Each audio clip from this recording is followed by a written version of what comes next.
I don't care if you've been trying to finger your solo maiden or whatever the fuck you're trying to do. If you up, smash that like button. Welcome to Packet of Black Dots Infinity. I'm your host. Coming to you live direct from the Vista Smoky House family with that dang shit on my left. Old ninja in the world. Old ninja. It's usually considered bad form when you're invited to a swingers party and you start punching people. So usually if a couple says no, you just move on to the next couple and you just wait till you get a yes. Don't be like Ezra. Don't be like them. On my far right, engineering on the ones and twos, choking people out on threes and fours, Chronos. Have you ever been possessed by a vomit and fecal demon? Because I have. It happened recently. It's terrible. I want to call the Ghostbusters. I'm just saying. I had a very bad day. A very bad day. Last but not least, we got your boy Blue. If it's 7 o'clock and she doesn't know where Usher is, she's too young for you, bro. Oh, man, in the drop top. Yeah, he's cruising the streets. I was playing it in my head too. I was like, I know that song. Yeah. Uh-huh. Dude, I'm surprised somebody made a little 420 reference. It is 420. Yeah, it's 420. But I'd take shots at Prodigy's boy. Yeah, I'd take shots at Prodigy's boy. How is he my boy? What the fuck? It's your boy. All right, we'll get into that later. Kronos, you usually got some statistical analysis. That I do. Listener of the week would be placeholder 02. So I guess you didn't find a name. But also, you found a name, so that works. And first in the chat will be nobody thus far. It's 420. They might have forgot that today's Wednesday. But it doesn't matter. We're bringing the dankness, whether you're high or not, or drunk, or whatever drug of choice you decide to do. Do your damn thing. Because it got high. Yeah. That was a great song. Yeah, I have my vape pen sitting here, and I want to smoke it, but it's going to fuck with my body. It's going to make you feel better. Yeah, for a moment. You won't care anymore. Old Ninja, who are you pouring out some type of frothy multi-beverage for this week? Bro, it's only frothy if you shake it. Or you nut in it. Oh, don't drink the pale ale. We gonna pour out some old English this week. We're gonna start with Rio Hackford. He's the son of director Taylor Hackford, who directed Ray, The Devil's Advocate, Officer and a Gentleman. He's also the stepson of Helen Mirren. He was the character actor, not the voice, of the robot IG-11 in the Disney Plus series The Mandalorian. He also had roles in shows such as Treme on HBO as Toby, and in more recent series, he was on the Hulu series Pam and Tommy. He was also a bar owner who owned bars both in New Orleans and California. He died of cancer on April 14th. He was 52. Damn. Oh, Ninja, please clear something up for me because I'm genuinely curious. I'm not high. When you said he's not the voice actor but a character actor in the show, but it's an animated character, so what did he do? No. So the Mandalorian, he was in the Mandalorian, he was basically the mocap pretty much. So he did all the body motions. He was the one that was actually on set. He spoke the lines or did the beeps or whatever, and then in post production it was Takiti Watiti. He was dubbed in as the voice, but he did all the actual physical stuff on set. So he's the type of actor to where you don't know his name, but when you see a picture of him, you're like, oh, I know that guy. I've seen him in a bunch of stuff. So he's like one of those, but it's unfortunate he died of a rare cancer as well. Next up, we have Liz Sheridan. She's best known as Helen Seinfeld, the mom of Jerry Seinfeld on the show Seinfeld. Oh yeah. She'd also had a recurring role on the hit TV series Alf. On Alf, she played Raquel Ochemick, the grumpy neighbor, and she's appeared in over a dozen episodes of the show. She's also the voice of Mrs. Stillman in the animated sitcom Life with Louie, alongside Louie Anderson, who just recently passed. She would later write a book about her 1950s romantic entanglement with James Dean. which was published in the year 2000. The book is titled Dizzy and Jimmy: My Life with James Dean, a Love Story. She Hold was Hold a on, hold on, hold on. Was she the throat goat for James Dean? Is that what you're saying? No, I just said she had an entanglement. I That was don't know only how Reagan. long. I mean, if you want to know more, read her book. Read her book. All right. She was a Broadway actress, and she was doing appearances on popular 80s shows such as Remington Steele, A-Team, and Scarecrow and Mrs. King before she landed her recurring role on Alf. She died of natural causes at the age of 93. Oh damn, she was There up we there. go. So that is that for this week. All right. Holy shit. Nice. And actually, I got a happy birthday shout out to my homeboy Uncle Steve. He's a fan of the podcast. He's probably listening now, or he'll probably be listening on later because today's his birthday. So happy birthday, Uncle Steve. Hope you're having fun with your lady. Which Steve is it? Like the Steve that we just hung out with a couple weeks ago? Okay. Yeah, Happy that's birthday, Steve. man. Yeah. Good What shit. I donate to Rescue Rangers? Is that what it's called? Yeah, exactly. We're Chippendales, Rescue Rangers. We're out there. We're solving crimes. Looking like what was the? They look like I forget the characters. Indiana Jones and Magnum PI. Magnum PI. Yeah. They sure did That's look what like we do. that. We No, cosplay Yes, as they that. We did. help. We solve problems. We're like the A-Team, but we dress up as chipmunks that are knockoff characters of other characters. So it's very confusing, but it's also very that's funny. awesome. Yeah, They he. supposed to be making a live action version of that. Are they really? Yeah, Chip and Dale Rescue Rangers. I wouldn't be surprised. Yeah, it looks really bad. That's sad. They should. Did Walk, he- One of them's 3D animated, and the other one's still like cartoon animated. And I guess like one gets an upgrade, and like it's, I don't know.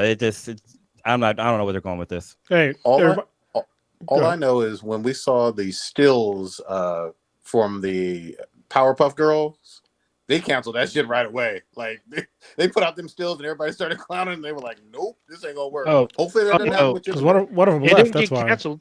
Yeah, one of them left, but it didn't get canceled. They reshot. They ain't got no release date. No. There's only been one movie that has ever like reshot and actually made it better, and that was Sonic. So there's hope, but it's real fucking slim, y'all. It's real slim. So good luck. What's going on, Jason, in the chat? Jason's in the chat now, so it's good to see him back. Good shit. Good shit. We got a squad up in there. Old Ninja. Let's start with you. You kind of alluded to it a little bit. What's up with your boy? You got to claim your boy again. Why is he wilding out? Don't you do? Hawaii? No, this is your boy. You talk about him more than anybody else that I know. He's always in the news. But before he was in the news, you were writing almost full-on articles about this fucking dude. Everybody else is going about their day. All of a sudden, Ezra this, Ezra ain't shit. He's not my Flash. And you start putting out hashtags and shit. And like everyone's like, why is this dude going off anyway? We're like, I don't know. I think he was reading the Flash comics. Dude, Anyway. I tried to tell everybody Ezra ain't shit. And See? now innocent people are being hurt in Hawaii. Maybe he's really the Reverse Flash. Maybe that's the thing. That's the thing. Shit. Maybe. Oh, so his real name's Eobor. He's going meta on this shit. Damn. He's trying to mess up Ezra's real life. Damn. Whack ass shit. So if you don't know, even though we talked about it last week, we're going to sound like a broken record, as we usually do. But Ezra got arrested again in Hawaii, literally yesterday.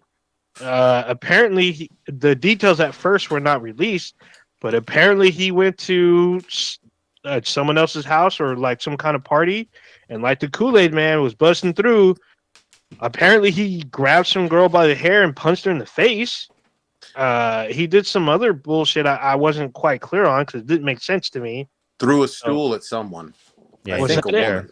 So I thought he knocked over stuff randomly. I don't know if I didn't hear that he threw something at someone. But Here said he threw a chair to struck a 26-year-old woman on her forehead, like, and it gave her a half an inch cut, but she did not go to or she refused treatment.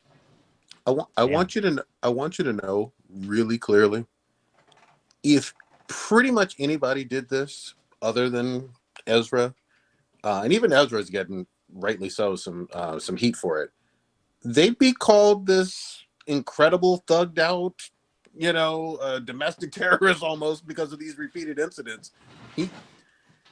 Ezra is a piece of shit. and he's attacked, it seems like, innocent women in Hawaii for no fucking apparent reason at all. Doesn't seem like there's any justification for this whatsoever. He's attacked a couple and women, and there's the video from 2020. He's attacked a couple and women and a couple of women. There's a video from 2020 where he like choke slams a girl. I remember that. So yeah, I mean, Blue's got to ask though. Was she 200 pounds? With a Yeah, bat. right. He didn't have a bat. Did he have a though. bat? I mean, No, he didn't have no bat. He had a chair. So We He have didn't have a chair.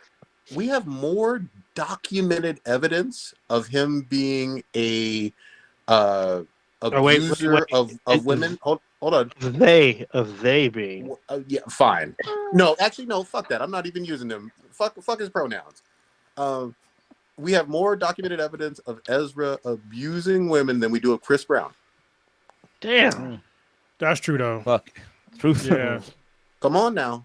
I mean, but I mean, Chris Brown did it though. He's a piece of shit. But you know, yeah, them and facts, so though. is Those are Ezra. facts. Those are facts. he admitted to it. Ezra's a show enough piece of shit, and we seem to just kind of collectively say incident after it was a week ago, 2 weeks ago that we were talking about Ezra doing the same. A week ago, fucking shit. literally last week, same time last week. Get this motherfucker off the island. Hey, I told you my solution. Either send him to Texas or Florida. My vote is Florida because these are grade A Florida man stories right here. Grade A Florida man stories. So then you can make fun of Florida. Guy goes to karaoke, ends up in a swinger party, gets mad that he's not getting it, and throws a chair. Tell me it was not a Florida man story. Hits people in the face. Yeah, Yep. It sounds like some And- coked up dude doing some Florida man shit right there. Yeah, I mean, And real talk on this too. Like, some people get all upset, right pronouns for Ezra and whatnot. At this point, because of Ezra's own repeated history of violence, I don't give a fuck anymore. We can't be more concerned with his fucking stupid ass pronouns than we can his actual victims. And there are people being hurt by him. Fuck all the other noise. I said it earlier. I'm gonna say it again. Prodigy, you need to talk to your boy. You need to go get him. Tell him to start acting right. I guess he ain't. He probably not. He's probably gonna punch you in the face if you told him this. But I'm just You saying. throw a chair at you, Yeah. stool or whatever. Dude, and the other thing is, let's also destroy this whole narrative of, oh, we need to get out the violins and Ezra needs help. No, Ezra needs to be in fucking jail. Ezra's a danger to Ezra Society? himself. He needs society. to have some sort of consequences because, Of course. I mean, look, the guy got out of jail for a week, and he's already back in jail, for for being a menace to society, basically. And it's like, just imagine if he was some black dude. Even in Hawaii, he still would have been like fucking, or even a local. Like, just imagine being like a local Hawaiian. Like, you can't be fucking out there like doing all that kind of sorts of violence towards people. It's like, come on, I don't know why the fuck they let him out of jail that quickly. Now he's back in jail. So I don't know. They need to figure out a solution for him, and it's not letting him back into society right away. So I'm actually really surprised because here on the New York Times it says his bail was only $500. It's like this dude's What got the fuck? thousands of dollars and you only set a bail for $500. Like, what fuck's gonna get out? well, it depends on if they press charges and how much it was misdemeanor or. I mean, if Stitcher's on here, it can break it down. But if it was a felony or a misdemeanor, there's like minimums and shit like that. So. Yeah, he didn't kill nobody, but still though, He still attacked people Yeah. at a private event. Like, it was probably a black. Like I said, when you go to a swinger party and somebody says no, it's bad form to get mad. You just move on to the next couple. Remember when we had that video and it was egregious as fuck, where the football player Ray Rice was beating the shit out of his then girlfriend in the elevator, and it was like awful, but on repeat, and everybody was like, "This is a monster of a human being." Again, more documented incidents of Ezra doing violence against women than even Ray Rice. This is quite strange. My daughter's in there. I knew it. I knew you were going to say something because it's a little weird, but she asked the question. Okay. We'll get to it in a minute, though. Well, you know what? At the end of the day, though, what really sucks is that this is going to have a big fucking impact on the Flash Flashpoint movie that's coming out. I know the studios are already pushing it back, and I just want to see fucking Michael Keaton as Batman again. Well, you know what? This is perfect for Flashpoint because you can Flashpoint his ass right the fuck out of the right out of the timeline. So you sure fucking super easy.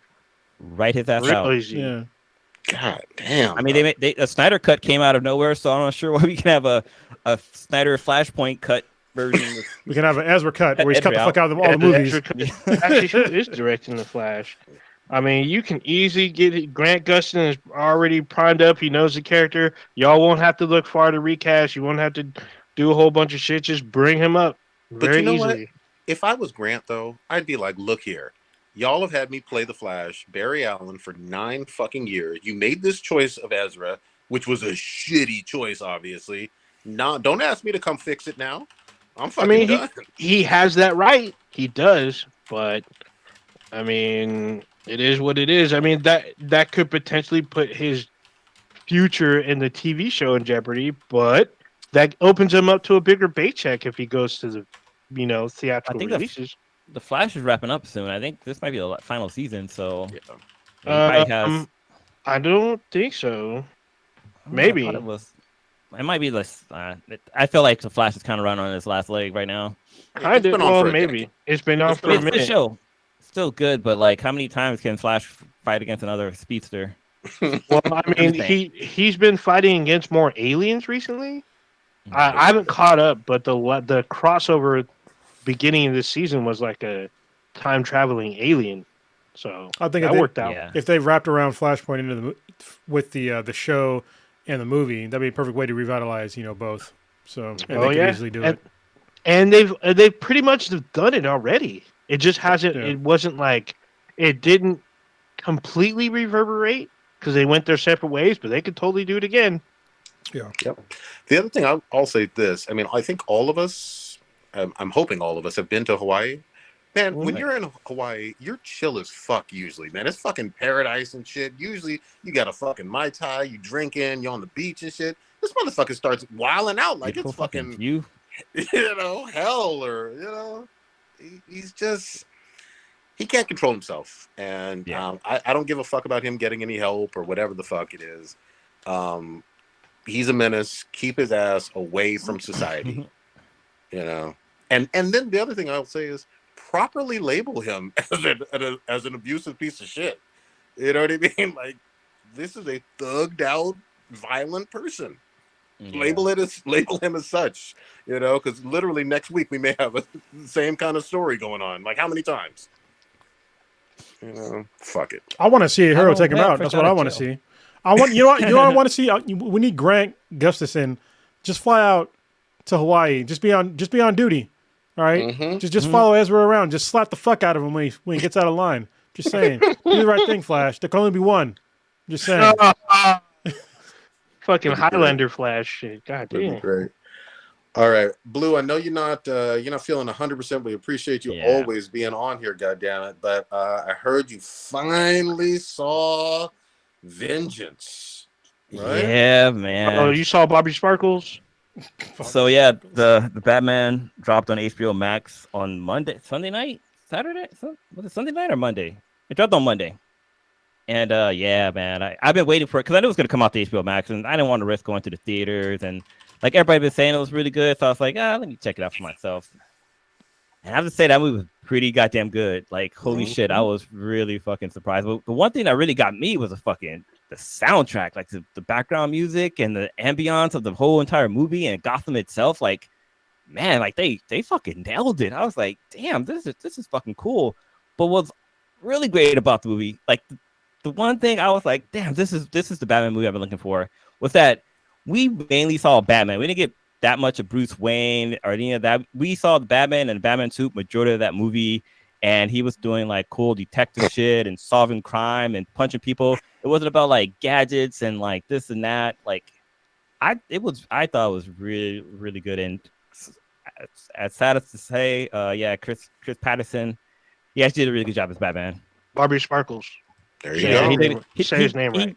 He pulled a Heath Ledger and gave a really good performance for Bruce Wayne and Batman. And I don't want to spoil it too much because I know some people still want to watch it, but yeah, just we talk about this with like the Spider-Man movies, how like they're always killing Uncle Ben. Uncle Ben's always fucking dying. And in this, like they didn't show the his parents dying. It was just referenced. Like they didn't show the parents being killed. They just said like, yeah, his parents had died. You know, some other tragedy happened, and like this is very similar to what happened to the Waynes. And then we get a little bit of backstory of Thomas Wayne and Martha Wayne, which I was like, wow, that's actually pretty fucking cool. But like, I don't know, the whole lineup and setup was really good, and like the story with Catwoman, like, what's her name? Lenny Kravitz's daughter is Zoe Kravitz. Dude, I think she probably did the best performance of Catwoman, like better than Anne Hathaway or she. What's her name did a pretty good job. What's her name? Michelle Pfeiffer. I was gonna say that'd be a hard one to beat. Yeah, Michelle Pfeiffer was really good. But this makes me think of the slumlord, like not prostitute, but like the down in like not the rich Selena Kyle, like the way that they have in like the animated series. This is more like the grew up in the streets Selena Kyle, and she's just roughing it here and there, and she's kind of just doing her own thing. But yeah, this movie was really good, and like it was the acting and all the people they have, like the cast was perfect. Like damn, they did a really good job. The one problem I did have with the movie, the biggest problem I had in this entire movie was not Will Ferrell, the guy who played the Penguin, Colin Farrell. Because every time I knew it was Colin Farrell playing the Penguin, but he looked like that other guy. Like I was like, why did they just cast that other dude? Like he was basically him. It just kept taking me away from it. But the guy that voiced Bing Bong. What other guy? Huh? The guy that voiced Bing Bong. What's the guy's name? I mentioned this last time on a podcast. I have to look his name up again, but he was in oh god, I can't think of the movie. Was it Wonder Years? No, he wasn't Wonder Years.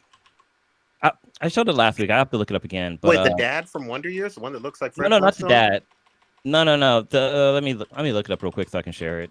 What? I think you saw this. Richard King, because that the guy. Is it Richard King?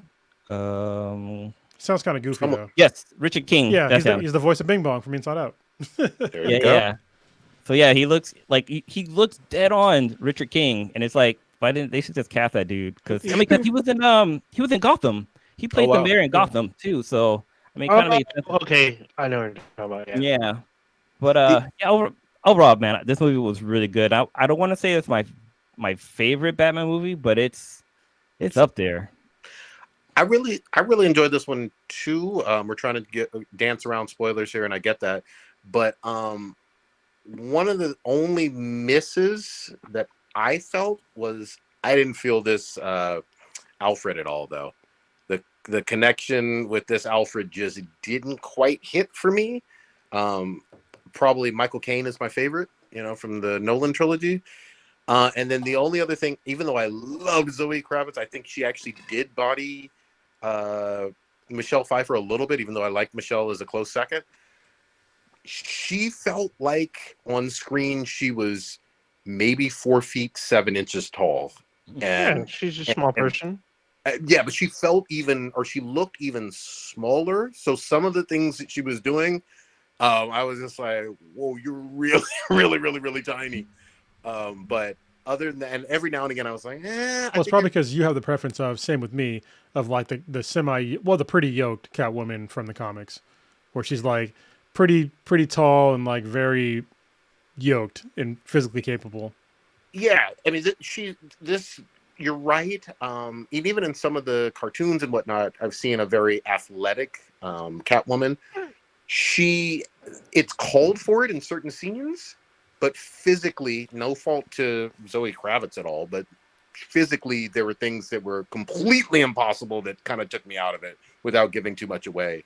But I thought her acting was incredible. I thought this guy embodied that whole vengeance thing, and Blue hit the nail on the head.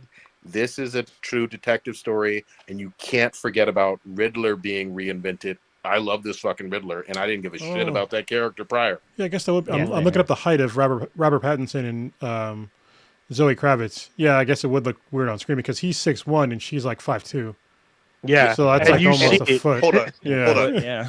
I don't even believe she's really 5'2". I think that's what they. I think with Oh, high yeah. heels on, Yeah, might... she's in heels or boots almost the Oh, entire wait. movie. So. Then I read somewhere else she's 5'1". So yeah, it keeps. Yeah, you're probably right. Might yeah, be. she's Which is she looks fine. small small. person. You know. She's small. Well, the one thing that tripped me out was the guy playing Carmel Falcone. Mhm. Like Oh yeah, I that was was a trip for actually me. really surprised with his. I mean, because first every time I see that guy, it's Johnny Torturo. I think John the actor's name Turturro. is. Yeah. Mhm. Yeah, he's the guy from from the Transformers movies, and that's all I could think of him as that like goofy like spy wannabe guy type of deal. But Dude, you don't yeah, he remember was him pretty from good. Do the Right? You don't remember him as one of the brothers from Do the Right Thing? It's been too long. I have to go back and watch it. He's in Do the Right Things. He's in a lot of the Coen Brothers stuff.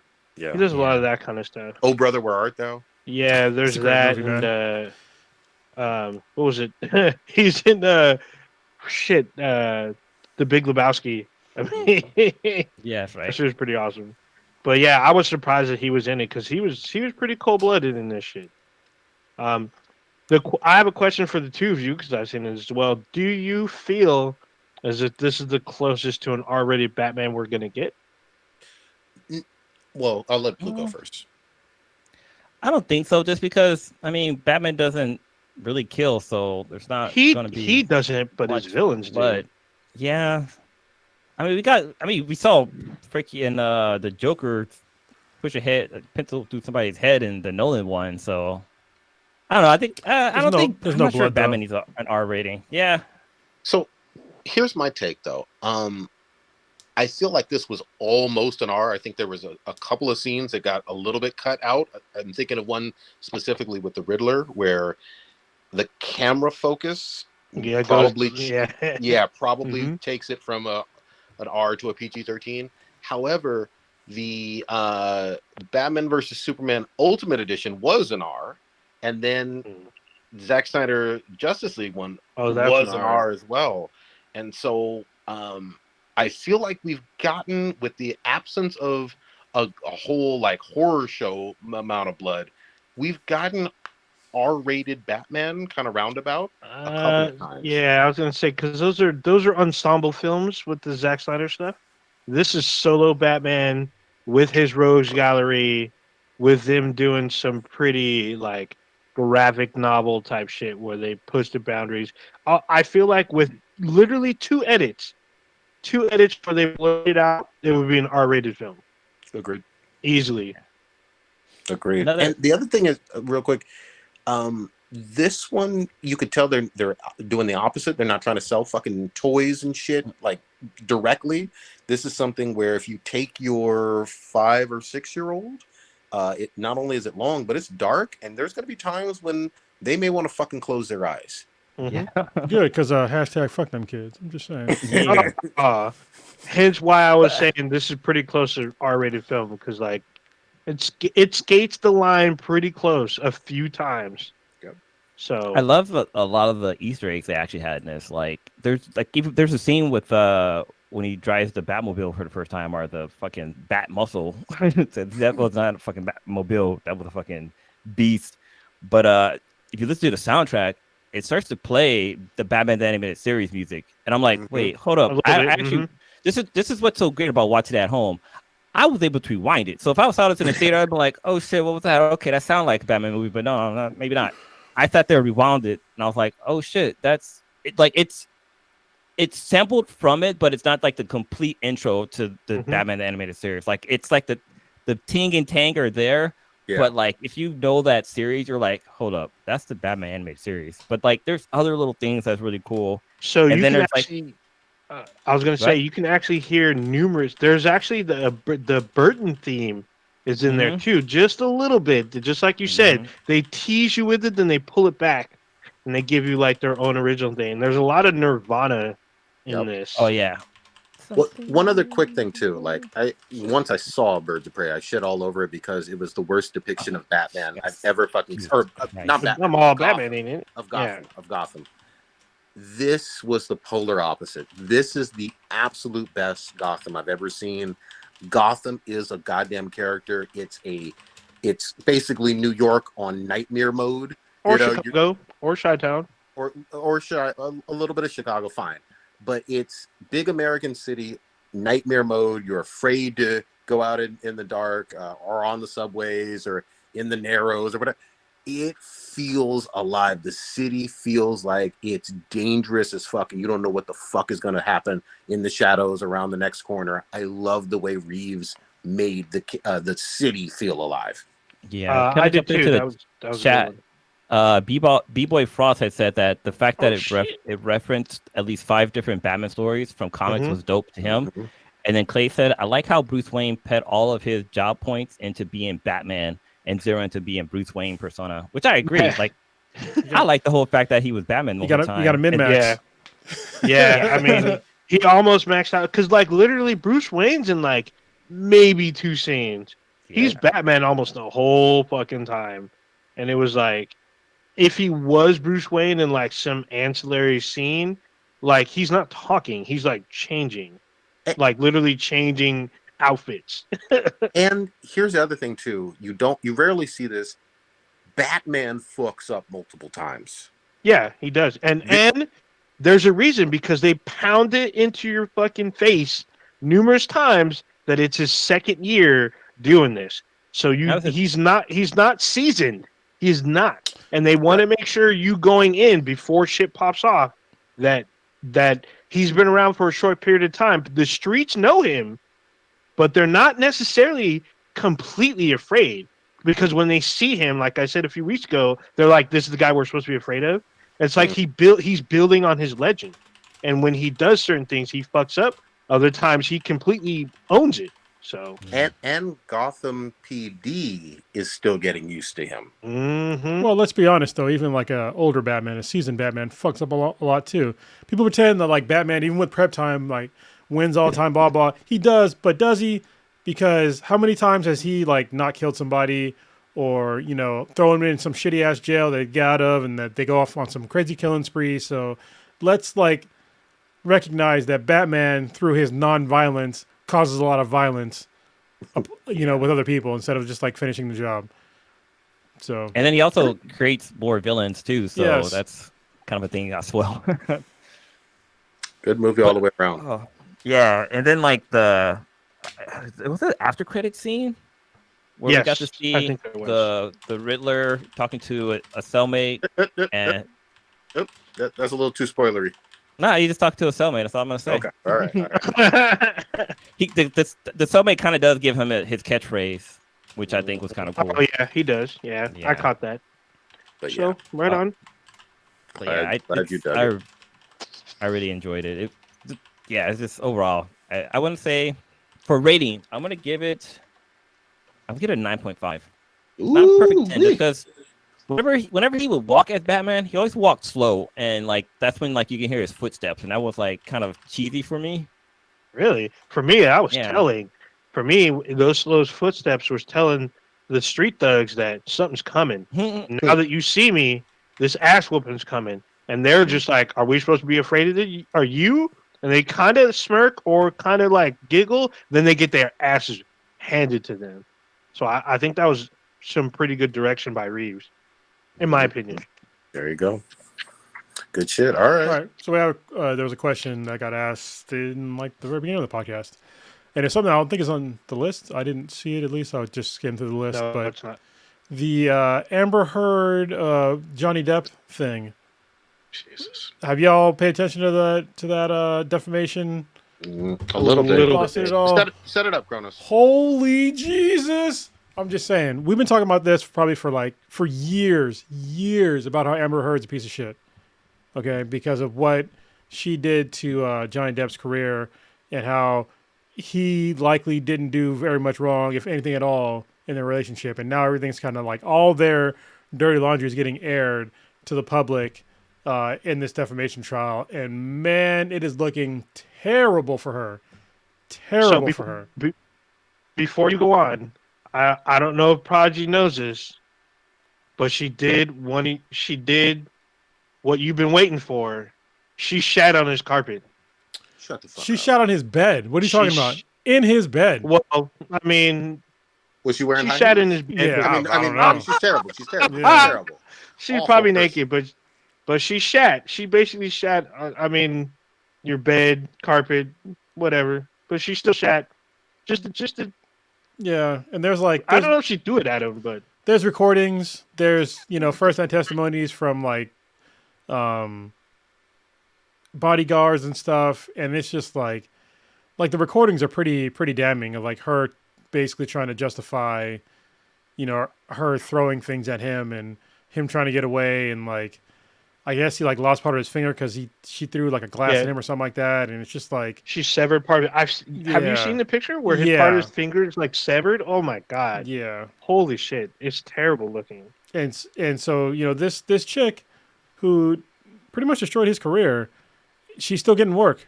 Like even when she made all these allegations against him, she was still getting roles for Aquaman and other roles, and she suffered no repercussions until now.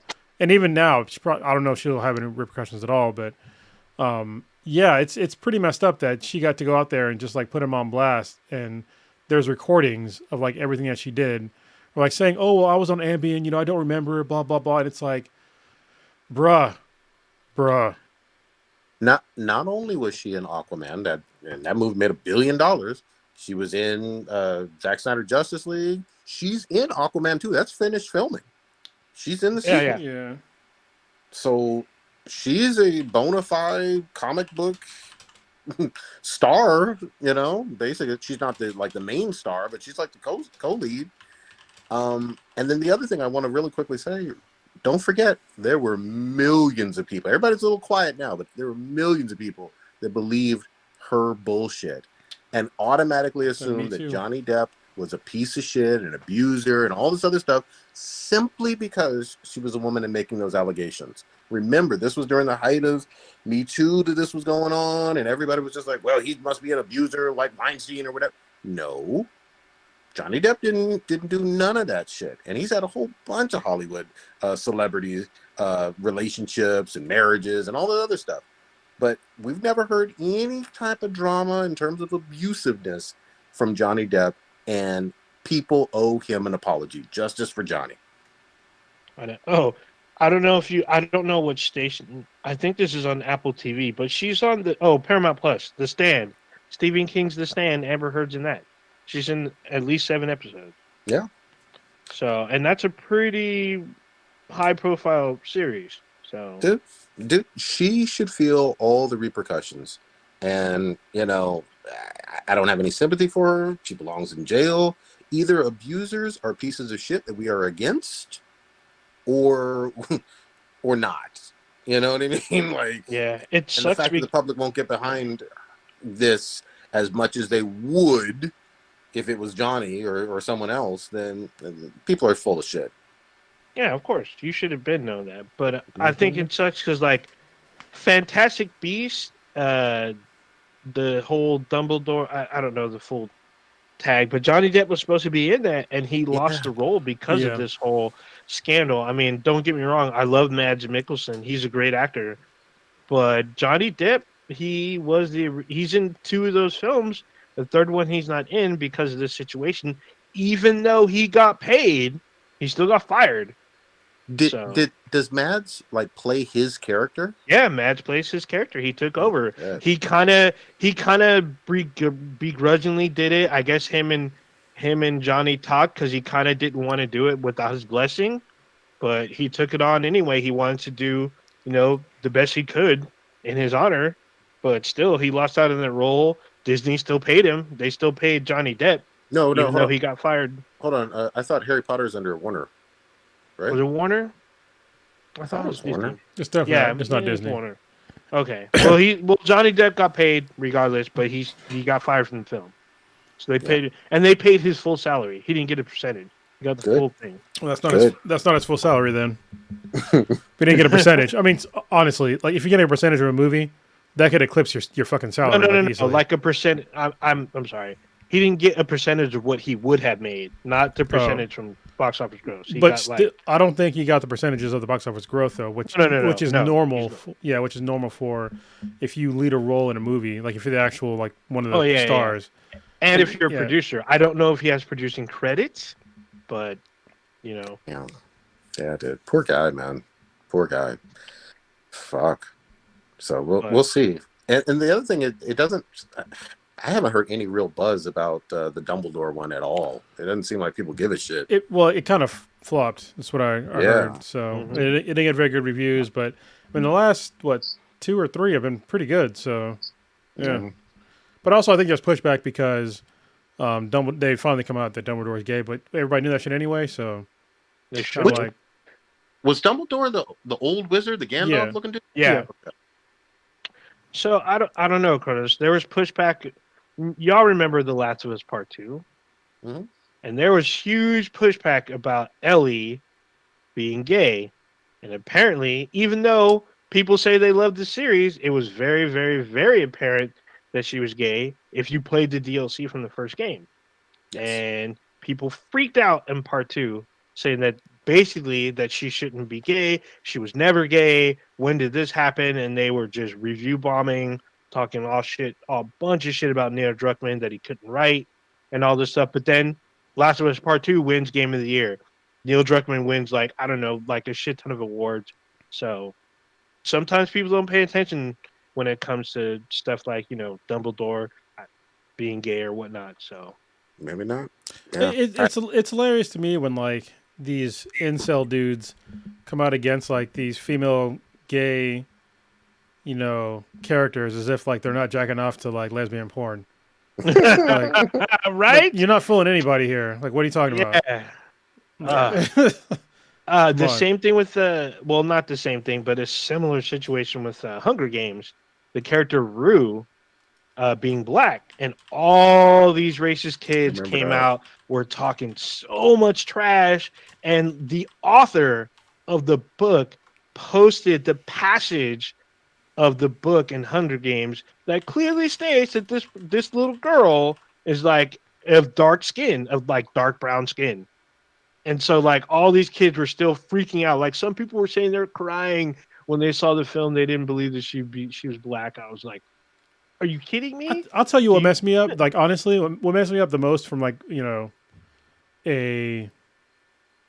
reading a book and then watching a movie was Cho Chang in Harry Potter, only because she had like a super thick Irish accent, and I was like, oh, okay, like, that accent is that's pretty thick. All right, I didn't expect that. I mean, remember this too. Look, Jason Momoa used his star power and became Aquaman, and that shit fucking worked. He's got a sequel coming out and everything, but none of us would look at the comic version of Aquaman and think Jason Momoa first. Nope. So, same with Nick Fury. You know what I mean? But I mean, sometimes it works, sometimes it doesn't, and sometimes people get over emotional over a gender change or a race change or whatever the fuck. Well, these are all fictional characters. They'll lay the woke blanket on it. You go woke. Oh yes. If you go woke, you go broke. It's just like the stupid thing. It's like they say that all the time. All the time.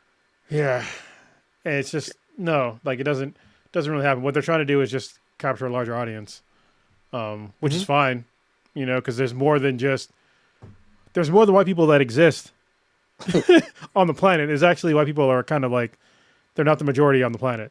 So in America, they're temporarily the majority, but it's like that's going away really soon. So yeah, it makes sense that they're trying to show different genders and ethnic groups like in these movies, because it's like once you have white people in general as a minority, like you're gonna need to bring in like these other ethnic groups to like have them see people like them to come watch your movies. So and if you're getting mad, if you're a white person and you're listening to this and you're getting mad that there's more black and brown and other genders as characters, just think about those same ethnic groups seeing just white people all the time. And now you're getting a slight percentage increase on the landscape of America, if not the world, and you're getting mad, but you never even consider that throughout other minorities' entire lives that to deal with like seeing only white people, like the vast majority of white people as like stars. So suck it up and enjoy it like the rest of us have. I mean, we didn't have to. This is the thing. Is like when we grew up, it wasn't that we were dealing with it. We enjoyed it. Like they were good actors. Just as long as they act well and the stories are well written, just admit it. If they're shit, then it's shit. But don't sit there and say just because like the character is black or gay or whatever that it sucks. It should be like me just blanket saying that it's a white guy playing this, so it has to suck because he's white.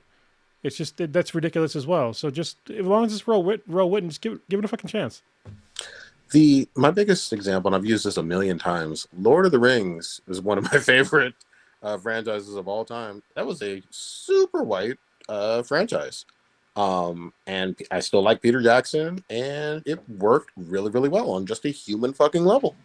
You know what I mean? And almost everybody who was a real geek or fantasy nerd or whatever appreciated and loved that shit. So just appreciate the story for what the fuck it is, like Chrono said. And then the other thing is, from what was it, the late 1960s, we had Star Trek that was having diversity on air. And multicultural. And it's still motherfuckers that swear that there are Star Trek fans are getting mad over Star Trek Discovery and Picard. And what was the other one that I'm watching? There's another Star Trek show. Lower Decks. Yeah, but they're all just saying, they're going woke now. Motherfucker, Star Trek likely invented woke if you consider woke like even a thing. Much. Like you're not a Star Trek fan if you think that these new shows are woke. Like you're so fucking stupid that you don't even realize it. You were never a Star Trek fan. You never watched it from the inception of Star Trek. You haven't. Yeah. Deep Space Nine, Enterprise. I mean, come on now. Yeah. It's so dumb. It's just blatant. To me, it's racism that people don't even realize that they have, and sexism. It's just like, dude, just admit it that it's there and just like rectify it. Don't try to deny it. Just fucking rectify. You can fix it. You got time. Even Billy D and Empire Strikes Back and Return of the Jedi, man. I mean, you can't tell me that Billy D didn't bring it. He fucking brought it. And everybody loves Princess Leia from all the original trilogy. Like, come on. It's just silly. It really is fucking silly. And it's disturbing how triggered people get over some shit. And here's the other thing too. Usually young people. It's so weird. Here's the other thing too. Nobody has a gun to your head. You don't have to like every new show or movie that comes out. If it doesn't interest you for whatever stupid ass reason, don't watch it. But you really don't have to complain about anything, especially on fictional TV shows or movies. Well, especially like when you don't like consume it. So like, I've complained about, certain characters on the show like multiple times, but I have very specific issues with it. Like when I talked about not Captain America. Was it Mrs. America? America Chavez. Yeah. I have very specific issues with her as like a character because she used to be a fucking badass in the Ultimates, and then all of a sudden she went to being some college kid, like doing some stupid shit, and like she had a girlfriend in the beginning of the comic, and then like broke up. They introduced the girlfriend in the beginning of the comic, and halfway through the comic they broke up. I was like, okay, cool, she's gay, but now she's broken up. It's like, why did you even write this story in here? Like, you try to get me invested in this shit, and they break you up within like a couple of pages. So I was just like, this is terribly written, and it had nothing. It wasn't against.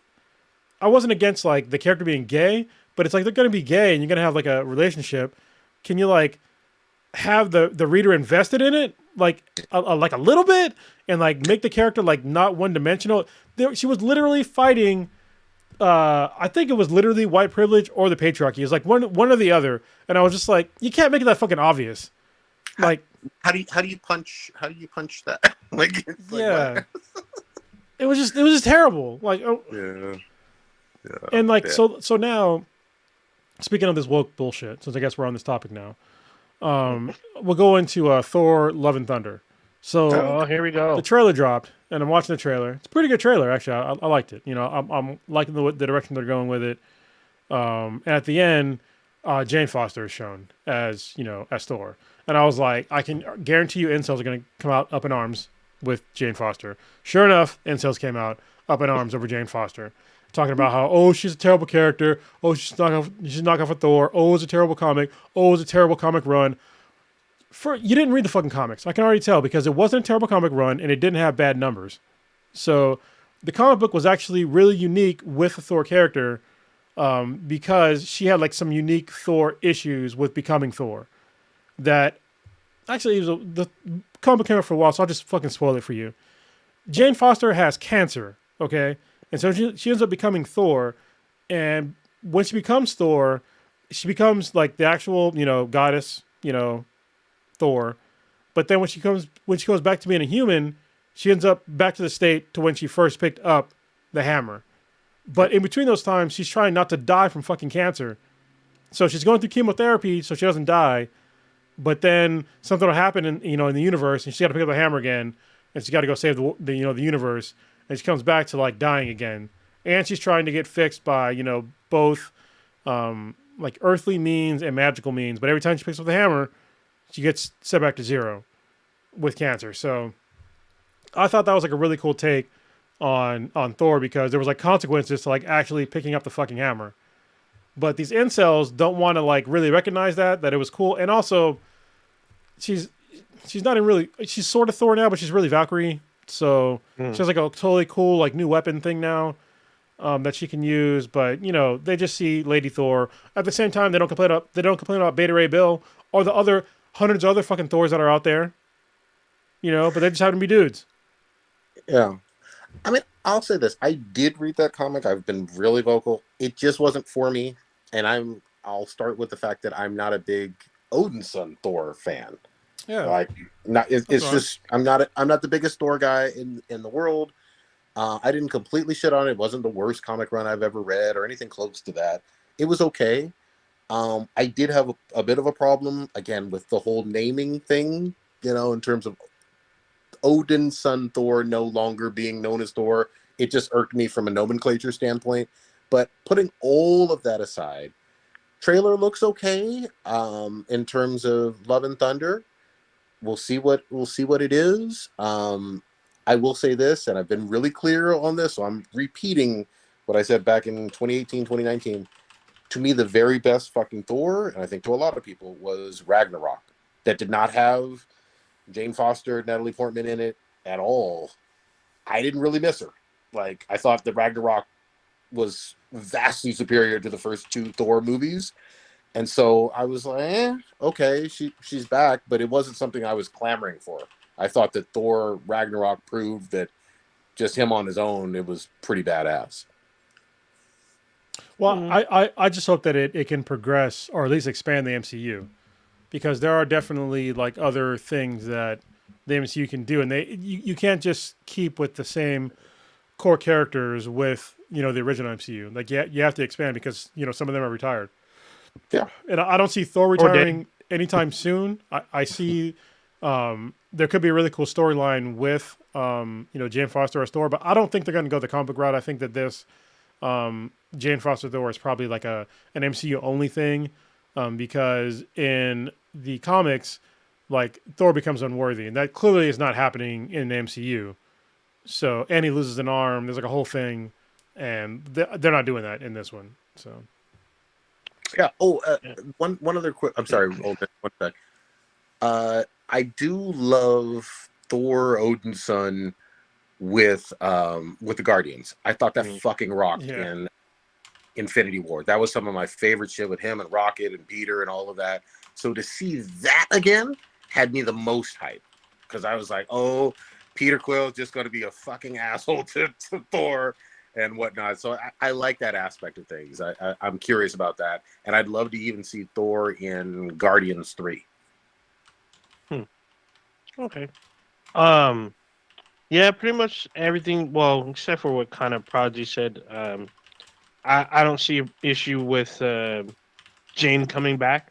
I mean, we kind of got her back in Endgame, but now she's back with a reconstructed Mjolnir, because when you see it, there's cracks in the hammer.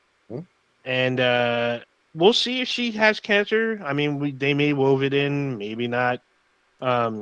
It looks like they kind of are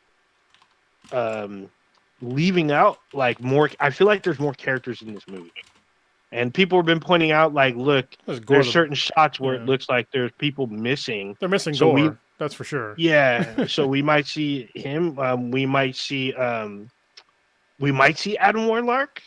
Maybe I know he's going to be in Guardians 3, but we may see him in this, and him transfer over. We didn't see Gamora, so we might get a whole storyline where the search for Gamora is involved with this. I mean, it says Love and Thunder, so Peter Quill's, the love of his life is Gamora, and then Thor and Jane. Or that's another. So there's could be two parallel storylines going along where they two have to help each other. So you never know. Wait a minute. Will that sexy ass Kat Denning be back? If she's back, they're gonna get my my money. She's probably. I mean, she was in WandaVision, so I do remember. Maybe. So we'll see if she comes back. I mean, I feel like there's a bunch more characters that are kind of missing to flesh out the rest of this. This is a summer film, so this might be really huge. I expect a probably bigger trailer Memorial Day weekend. We'll probably see something huge around then. Even around Doctor Strange. No, I think we'll see just the teaser with Doctor Strange, because that's only in 2 weeks. You give it a month. It's like 2 weeks. You give it a month. Come Memorial Day weekend, we'll probably see a huge, more action packed and more story driven Thor trailer. But this one's piqued my interest. I mean, I planned on seeing it anyway. I know a lot of people were pissed about Jane being Thor. And they're like, well, this is too early. This is a 2014 storyline. I'm like, so what? There's been a bunch of stuff that was relatively new that's been translated to the MCU. Doctor Strange has America Chavez. Yeah, and she's relatively new. And she's she's not really new, but yeah. Well, is it relatively she's not like a 30, 40-year-old. Yeah, I thought she was within a decade or so, right? It might have been longer than that. I could be wrong, but yeah. Same with Miss Marvel. Miss Marvel's relative. She's at least 10 to 15, which in terms of the original MCU I guess characters, 2011. So just over 10 years. Yeah. Okay. Yeah. It's relatively new. Yeah. Compared, and same with Kamala Khan. Miss Marvel, she's relatively new. She's more than 10 years. I think she's like 12 or 13, roughly. So she's relatively new. We're gonna see Ironheart in Wakanda Forever. She's getting her own Disney Plus series. So these are relatively new characters that are, going to be in the MCU. So I don't see a real big issue. The only issue I would have in terms of, and we'll see. I mean, we don't have a trailer for Wakanda Forever, but it would have been nice to see a little bit of actual Robert Downey Jr. doing cameos, some type of torch passing or something, because from what I've read, I mean, that's a huge influence over Riri. Oh, yeah.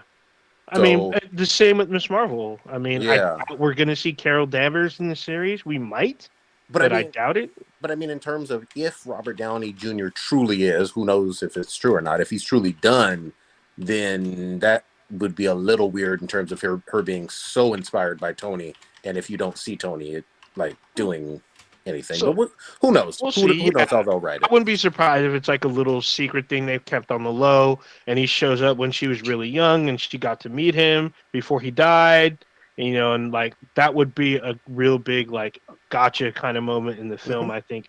But we don't know. We haven't seen anything. We know they just barely stopped filming. They stopped harassing Ryan Coogler. I'm pretty sure he's back in the Bay or whatever. Trying to take out his own money. Yeah, so I mean, they're in post-production now, so we'll see. When does that She-Hulk drop? I thought that was this year too. It's sometime this year, but I didn't see a release date. I've seen a trailer. There's a trailer earlier this year, but was there? I think it's there. Yeah, you didn't see the trailer. It's weird because they show Hulk and he looks incomplete, and they show her breaking the fourth wall, talking to the camera, talking about you don't want to see me angry, and shit like that. So, okay, I'll have to check it out. Yeah, it's really quick. It's like maybe 45-second trailer, but so like a teaser almost. Yeah, it's definitely a teaser because it looked unfinished, but they showed it. I want to say Super Bowl or around the Super Bowl. Okay. So. Good shit. But yeah, as far as Love and Thunder, I plan on seeing it. So. Which one are you more hyped for that one than you are Doctor Strange, or about equal? I'm more hyped for Doctor Strange than Love and Thunder. Okay. Because Doctor Strange could give us anything at this moment. We already know it looks like they teased Professor X in the film. We could see all kinds of alternatives. There's already rumors that Tom Cruise as Iron Man might show up in it. So all kinds of shit could be in this film. So I'm excited to see whatever kind of surprises they're going to throw at us in that film. Good shit. Let's take a break on some serious and really good news. Kronos, the floor is yours on Rescue. I don't want to mess it up. Rescue Residents. Residents. That's it. Go Yeah, ahead. so for anybody that has donated to Rescue Residents, first of all, thank you very much. Steve, it's your birthday. You were like one of our largest donations, so thank you very much. We definitely appreciate that. There's a couple of updates with that. I think last week I already talked about how the ambulance is good to go. We have to get it over to an actual diesel mechanic to make sure that everything mechanically is fine. Which hopefully it should be. Hopefully it's not another gigantic bill, but you never know with this ambulance. So we will see. But the major news is that we officially have our 501c3 status. So if you donated to us, you would definitely be able to use that to write off on your taxes. So if you go to rescueresidents.org and look at the very bottom, it has the EIN number for our organization, and that you can use that and put in like your actual how much you donated to us and our EIN, and you'll be good to go. And I think we're actually talking about making like actual certificates to like mail out to everybody that donated, so you will know how much you donated and the actual EIN number and everything will be in there. So it'll be all official. So writing it off on your taxes is definitely a benefit towards donations, which is cool. A couple other things. What else is going on with Rescue Residents right now? Not me, but definitely more Papa Bear and Enrique. They have been very active on TikTok recently. I was trying to get on the TikTok thing recently. I was going to start doing it on the day that I got super fucking sick. So, yeah, I gave some suggestions for some ideas for a TikTok, thing, but I got sick and I'm still not 100% yet, but I think I could probably start picking it up, like doing some short videos. Hopefully recently. We've been doing one every day for the past, I think, more than a week now. It might have been closing on 2 weeks now. Nice. So yeah, we're definitely making progress, and we're trying to get more and more official. If you go on GuideStar, which is like a business thing to see how like legit nonprofits are, we're on there. We're silver rank right now because we're actually very transparent. So we're trying to get to, I think they have a platinum status. We're trying to get to that status as far as how transparent we are. Papa Bear is putting out videos and blogs every week to show exactly where the money's going, because we don't want to be one of those shitty ass nonprofits where you give us money and you have no idea where the money goes. And also another big update was that there was a Patreon that went into our highest tier, which is the Mature Phoenix tier, which is $500 a month. Hell yeah. I was like, whoa. So, yeah, that was definitely a big surprise. That's going to help us out for flying to Ohio to pick up the ambulance and drive back, and also with whatever maintenance needs to be done for the engine and mechanicals on the ambulance. So all your donations that you give to us, it doesn't matter if it's like $1 to whatever, it makes a difference, and we're transparent enough to like show you exactly where the money's going. So it's not going towards bullshit.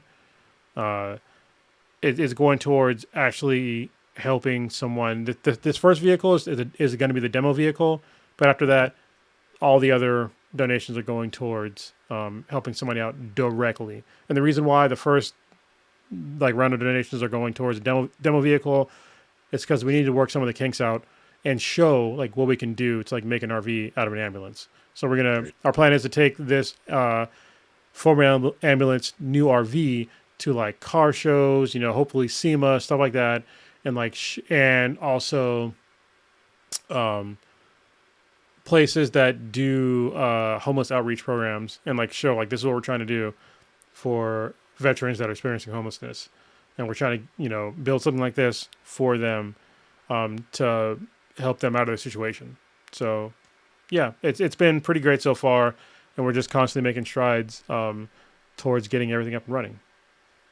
Worthy cause. I'm glad people are noticing. I'm glad people are donating. One more time, the place where they can do that donation. If you go to rescueresidents.org, O-R-G, it has all the donation things in there. I think at the top right-hand corner, it says like take action or something like that. And it gives you like, PayPal and a bunch of other like links in there that you can do. Also Patreon's on there as well. If you want to just, donate every month. And I think there's 6 tiers on there right now. And it gives you access to like Discord and a bunch of other things. And we're active on Discord. So the other day, somebody was asking about, what was the question they asked? They were concerned about, if we are giving these RVs to, veterans that don't have a job and we give it to them, like what happens when to register the vehicle and other, costs that occur for the vehicle. And just to answer the question in public, there are a thing called a VASH housing voucher, and it's for the VA. I think it's subsidized housing. So if you happen to be a veteran experiencing homelessness, you get a VASH housing voucher. And our plan is to use that VASH housing voucher directly from the VA. They'll give that voucher to us, and then we'll use that voucher to supplement any of those maintenance costs for the person that's getting the RV. So if they need gasoline, if they need insurance, if they need, registration, all that stuff, it'll be covered for a while up until they get like a new job in a new location or just a job in general until they get on their feet. Because we don't want to like saddle them with a bunch of, fees and stuff by getting a vehicle. So I don't know if y'all knew this, but if you win a vehicle, you usually have to pay for registration and like all this other crap. And so we don't want to like make somebody broke by getting something that was essentially like not really free, but it's something that is of no cost really up front to them. So we're trying to avoid that, and we have plans around that. So we're trying to make a very comprehensive path forward for those veterans that are experiencing homelessness to make sure that we're not going to immediately saddle them with debt while they're trying to improve their lives. So that's the goal. Dude, that's fucking awesome, man. That's one of the greatest things ever. Proud of you. Donate, please, man. That's awesome. And we want to see more pictures too.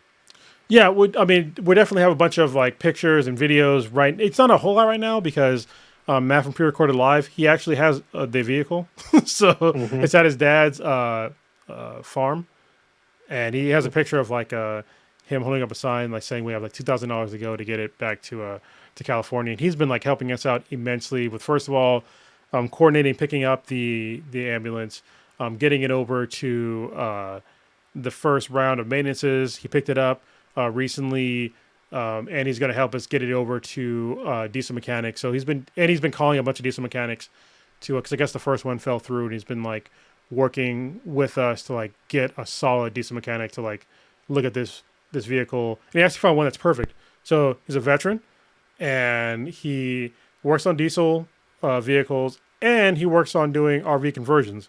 So that's like the trifecta for us, where it's like this is basically all we need. So this should work out immensely for organizations. So we're running full speed ahead. Hell yeah, man. Good shit. All right. Old Ninja, jump back on in here. Where you want to take us? Was it something that was? Oh no, I guess it wasn't on here. All right. Well, you know what everybody. A bunch of stuff. Yeah, you know what everybody wants to talk about. What is this? I blame you, Old Ninja. What is going on in Dick Fight Island? What the fuck?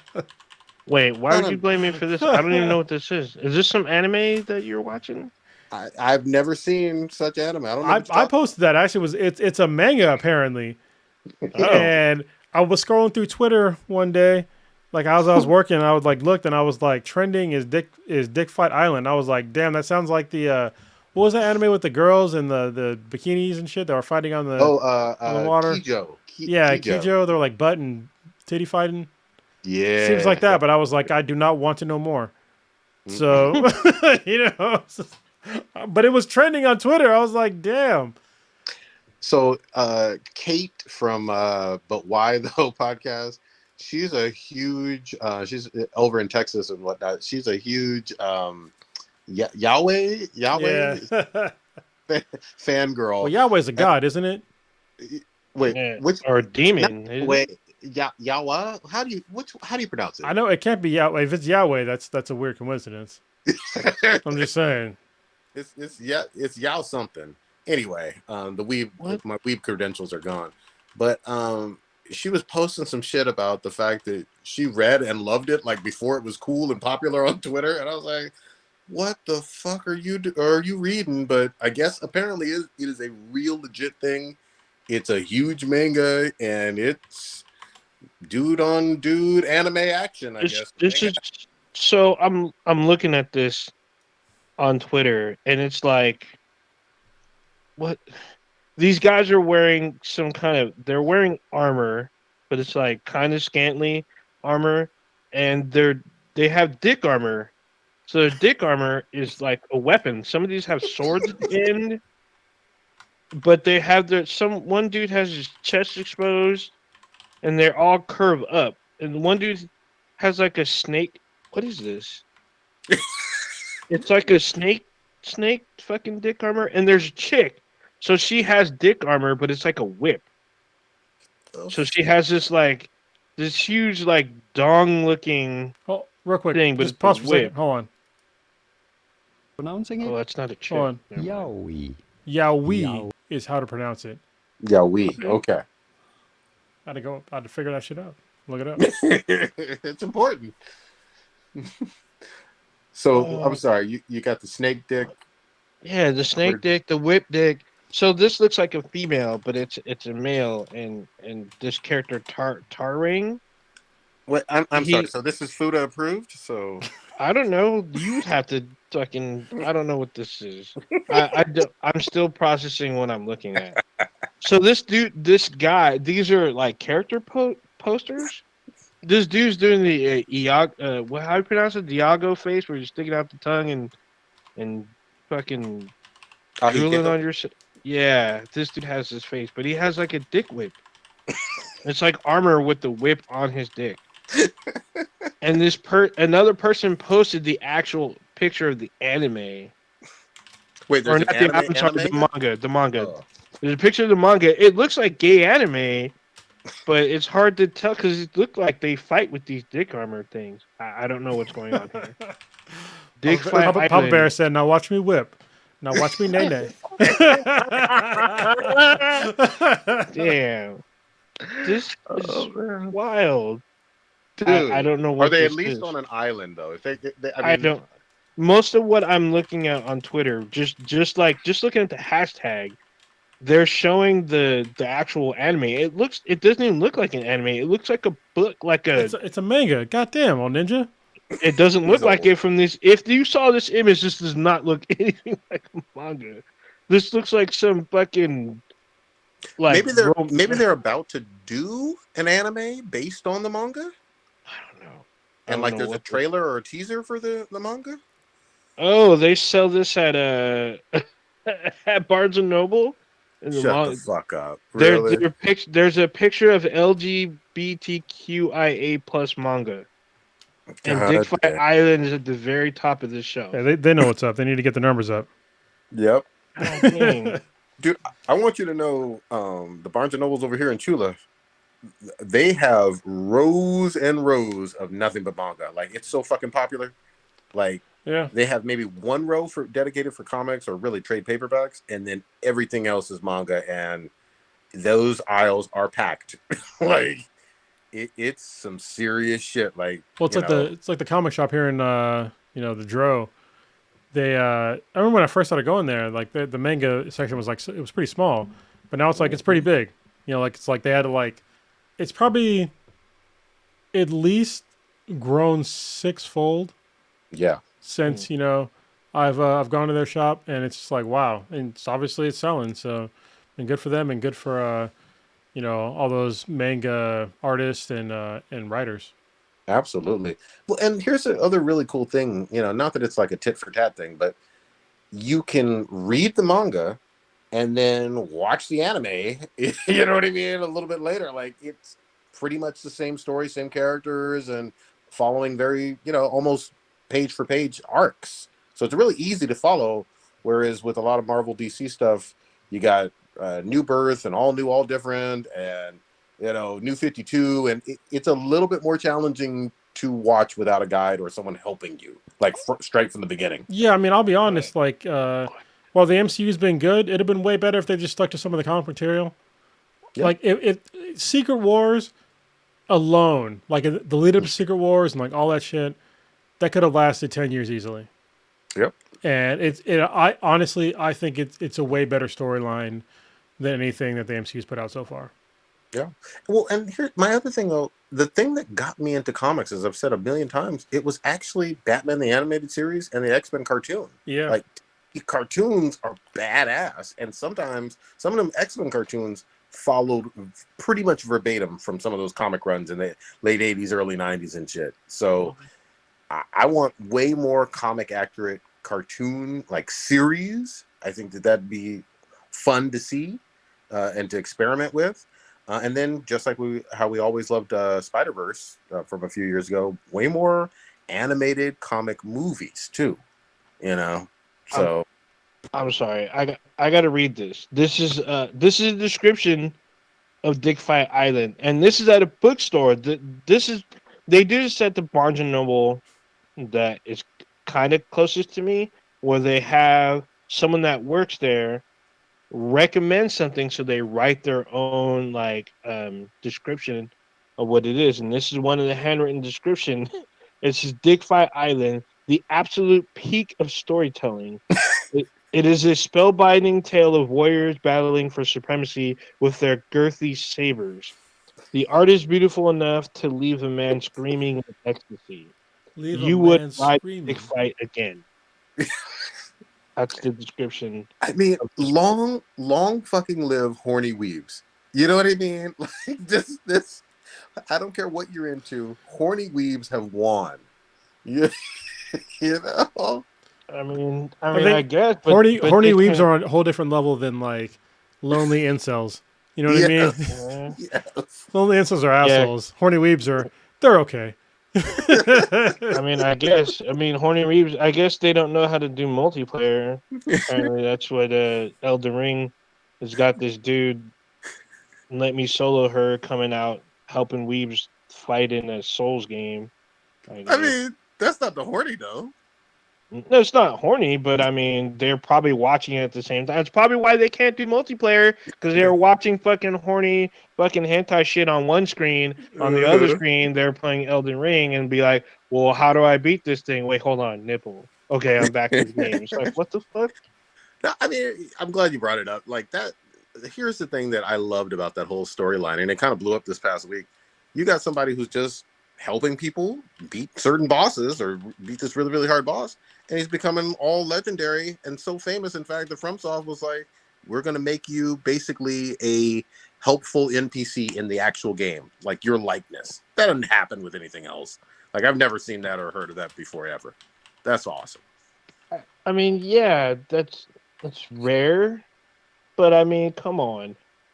To me, it just shows that these people are not helping each other in the Elden Ring community. So they have this one player that knows how to co-op and is like, hey, I'm going to help you, beat this hard boss. And they're like, well, this is kind of a Souls clone. This is most, I should be able to do the solo like the older Bloodborne and Souls game. And like, well, do you want help or not? And like, yeah, I guess. And so he helps him beat the boss and then he moves on. But it's like, there are other games I brought up, Monster Hunter World, where people are constantly helping each other out. People are constantly offering help and offering people to jump in games. But like, and Elden Ring's a 4-player game.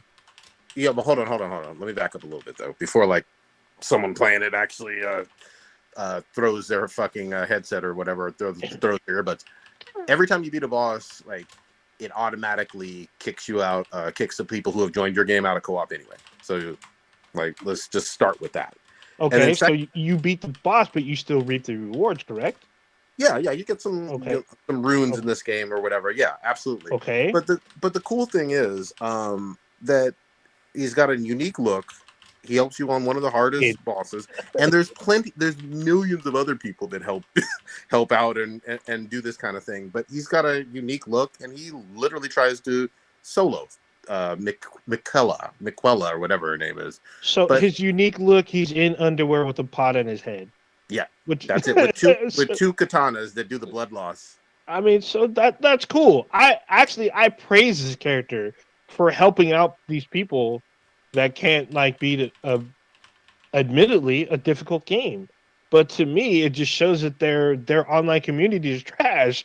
Like, if it seems like they're not really helping each other based on these articles with this person that's really good. No. To me, it's just like I feel like people aren't reaching out maybe as much. No, maybe I don't know. I don't play the game, but based on the articles that I'm reading about this character, let me clarify. This person. Let me clarify. There's bonfires and there's summon stations. Almost every time I put my furled finger or whatever down to do the co-op or helper co-op or whatever, or have someone join my game to co-op, I see a bunch of signs everywhere. The map is huge. So it's definitely not true that he's one of the few. Like, there's plenty of people helping. So then why is this person elevated to where he's a conjured?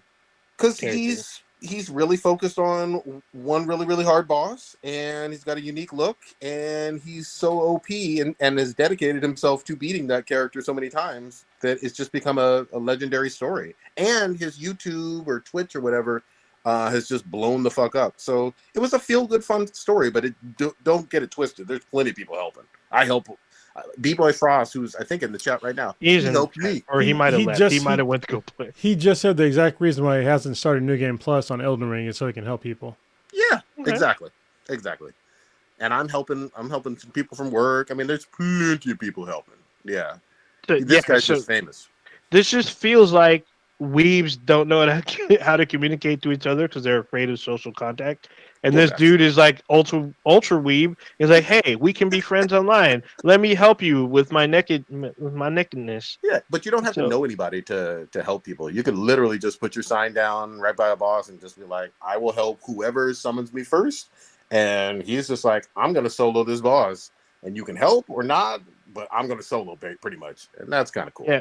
So his is he a PC player? That I believe so. I believe he is a PC player. I'm not sure on that. His tag is "Let me solo her." Master Race. Or his. Yeah, but what I was gonna say too, though, to me the coolest thing isn't even the whole co-oping and helping. Again, there is like all of these spirit summons or whatever that you can get, and they're based on a lot of bosses or enemy types, and they can help you. Like you summon them as like ghost spirits that'll basically be like an NPC but a helpful one. They have one now, I think after the latest patch, there's just a carbon copy of this guy. So you can have your own Let Me Solo Her helping you on a whole bunch of different bosses or earlier game bosses and whatnot. You don't ever fucking see that. I played the shit out of Monster Hunter. You didn't have nothing like that in there. No, you didn't, because one, Capcom would never do that kind of shit ever. And two, I mean, it's the same thing. Once you beat the monster, the game, your match ends. So... Yeah. But I think it's just funny that to me it just feels like the Elden Ring community is having communication issues with each other because they're afraid to use their mic or something. And this guy is out there like, I'm gonna fucking help you people with this. I'm gonna show you how to make friends online. You're not wrong on that in terms of just like Monster Hunter, where you would see like some people with just the Japanese text or whatever, and you'd be like, oh, I'm not gonna be able to communicate with this person, but they're probably gonna be good as shit.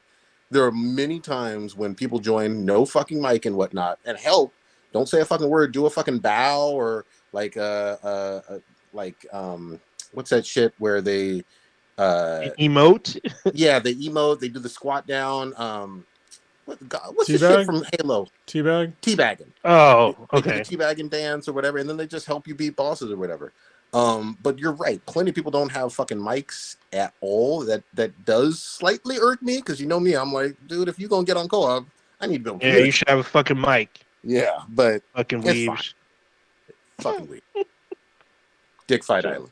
So I say definitely congratulations to the player. I hope they gave him something cool or paid him or something. Well, I don't know. he's getting paid off that YouTube and Twitch money. True, but I All hope them stories got him blowing up. I mean, I hope FromSoft maybe offered him a job or something. I don't know. I hope they did something That's for going him. a bit far. I mean, you can add him to the QA, so you never know. Who You know, knows? little testing job, doing it remote. But congratulations to Let Me Solo Her. You're famous. You got famous for not for being a good player by helping the community and not being a fucking troll. So that's great. I actually hope other people take this guy's example and try to help other people in communities because there's a lot of people that need help. Hell You yeah. don't need to be on there and berate them. Be on there and help them. So And there there's you an go. equal amount of people who will just invade your game and wreck you. So All bad. good shit. All right, where else we going, guys? Oh. I mean, I know where we can go, but it would definitely probably end the podcast once we're done. What happened? So for weeks now, actually months, Kronos talked about this earlier.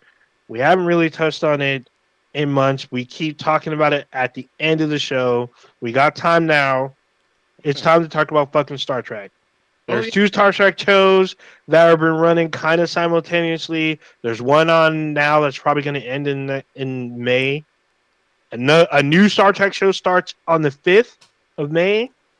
We got Cronus. We have to put this out there. Star Trek Discovery just ended early April, end of March. Yeah, I need to start. I don't think the Discovery. I don't think I'm caught up. I might be one behind, maybe. Yeah, I think you're pretty close. You're like one or two towards the end. Pretty close. But what can you talk about? What you've seen so far? I mean, I gotta. If you remember. Yeah, I try to go back and remember like what was on. So wait, did they go to a different galaxy yet? Well, sort of. They were like in between like this weird like place with the new species. Actually, no, I think it did finish. With that new, I forget the name of the species, but basically they were mining an element from their universe, and it was like destroying planets and shit like that. And they finally got to communicate with them, and they were just like, "Oh, my bad." They were trying to fix it. Yeah, it's like, sorry, we just destroyed your planet and all that shit. So how can we pay reparations? Yeah. That's literally what happened. They're like, oh shit, this makes us sad. Our bad. Yeah. We'll fix it right now. I thought it was interesting because there was like, I don't know, it's interesting in like these times like where you have a species that sees like they made a mistake that even though it wasn't on purpose, that was still like, oh shit, like we did that, but how can we fix it? And it's just like, I bet you like Americans are just like, you can't do that, you can't do it because it wasn't on purpose. I'm so mad. I want all my shit. Fuck everybody else. It's just like, but yeah, they were just like, once they realized that they did something that was wrong, they were just like, oh, yeah, let's fix that. We'll go like mine shit somewhere else. We're not going to kill like billions of sentient people. It'd be like if we realized that, that ants were sentient. I'm just thinking that. Like, we're just close to ants. Yeah, we're just like, indiscriminately fucking chemically bombing them all the time and just like stamping them out and shit like that. And just like, as we're mining shit, we're just like killing millions of them. We don't give a fuck. But what if they had like societies that we can understand and they can communicate with us? And that's what like this other race realized, or entity realized, is that they were mining. It was a race because you see more than one of them. Yeah. I was just trying to like think of like, would it be a race? But yeah, I guess it would be a race. Yeah. Yeah, it's pretty much. So I can't. You pretty much described the end of the series, but there's a lot more there. Yeah. Well, yeah, there's a lot that got them there, but because there's like a huge guest star that Prodigy kind of spoiled. Yeah. But I watched it, so I'm glad it wasn't spoiled for me. My bad. I didn't know. I didn't spoil for K-Mac because I know she's a fan of this person, so I didn't spoil it for her. Okay. Yeah. So I was like, oh, okay. Just realizing, because you and we met Sonequa Martin Green. Yeah. And she's kind of, she was in heels, but she's kind of a tall person. And then the guest that they show, she towers over her. I'm like, God dang, she must be really tall. Because Sonequa's probably like maybe 5'9", 6 foot, I don't maybe think 6'1". she's definitely not 6 foot. She seemed like average height with heels, man. I'm talking about in heels. Well, she's Yeah. taller than me. You think so?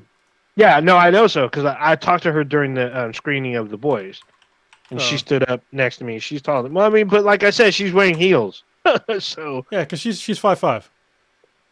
Oh yeah, she. Well, I mean, she did have big heels, but Yeah. still. But yeah, it was good to see the guest star. So I mean, it's still kind of fresh. I know some of you are probably catching up, but it was good to see. It was an interesting season because it felt like the ideology of the 60s Trek was there. Like, let's boldly go and figure out. And then they got this cosmic mystery, and it felt kind of like the whole, excuse me, kind of similar to the motion picture type story, but it had a original series feel where let's reach out to this alien race and try to communicate with them and get them to stop. While the other half of the galaxy is like, no, they rage. This is an act of war. We need to destroy them. But it's like, dude, if they have this kind of technology, there's no way we can win. They're like, well, we need to find something. So they brought it down to, I felt like a classic Trek with new age special effects. So I felt like that in a way that was kind of refreshing to me. Yeah. Did they use dick swords? Sorry. There's no dick swords. No, there's no dick Unfortunately. swords. There's no dick whips. But there was some cool gadgets and stuff. There weren't. I like the way that the aliens communicated with the humans. I thought that was pretty neat. It was really unique to the way that we would normally communicate. So. Oh yeah. So I have to say I felt like it was kind of a ripoff from Arrival. Even though I did not like that movie, I felt like this series did it better. But they looked like the aliens from Arrival. They communicated almost identically like in the Arrival. The only difference was they were in their own like gaseous environment where they survived. And this one there's reverse. They provided an environment where the humans and humanoids could survive. So Well, in Arrival, if I remember correctly, it was visual only. It wasn't the other thing. well, they made similar sounds with the weird like baritone, like hornish kind of sound. Yeah, but the way they were communicating had nothing to do with sound. No, they did have the weird pictures. They're like oil or the dirt picture things that they were doing. It was like lights in their sort of face is. No, in Arrival, not. Oh, okay. Yeah. Star Trek. Yeah. Yeah. So, yeah, that was definitely interesting. I like the fact that they had to discover a new way to communicate. That was kind of cool. Yeah. So moving on to. Go ahead. No, I was gonna say let's move on to Picard because goddamn. Listen, if you're a real Star Trek fan, especially Star Trek The Next Generation, you're gonna bust a nut over this fucking show. Like for real. Like they bring back pretty much fucking everybody.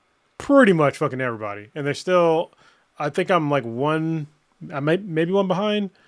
But yeah, they're bringing back folks from like all kinds of places, and they even allude to people that are from other Star Trek shows. So I've been definitely really enjoying this one, especially with like the whole like Borg Queen like new storyline and seeing Picard and like all these other people that are like surrounding him. It's been like such a really good storyline, and like they fucking try time travel or like universe travel or whatever. I mean, those are always popular in Star Trek. You can't have a Star Trek show without time travel. Even Discovery has like they have universal or dimensional travel and time travel. So Picard, of course, they have time travel, and this is probably one of the more popular. I mean, season 2, and we got Q. I mean, Q for me, he's like one of my favorite villains because he's such a pompous dick, but he always has like that silver lining lesson to learn message in this. Yeah. And I have to say, young Guinan is pretty fucking bad in this fucking series. Like, god dang, she's sticking all the right places. I'm like, damn, that's Guinan. I mean, you kind of knew it was her when you see her. I need to see her with eyebrows, though.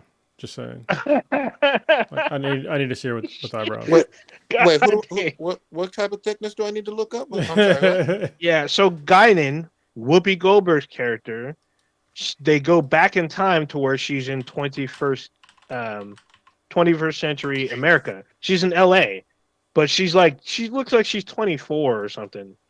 It's Wagon Wednesday though. She got that ass up. Oh yeah, she thinks she got all kind of ass, and she's got it all up. I was just like, damn. And so Picard is like, she's basically his only link to the future because in the past. So he uses her once again for guidance, even though she's younger and she doesn't really know him. But it still works out pretty well.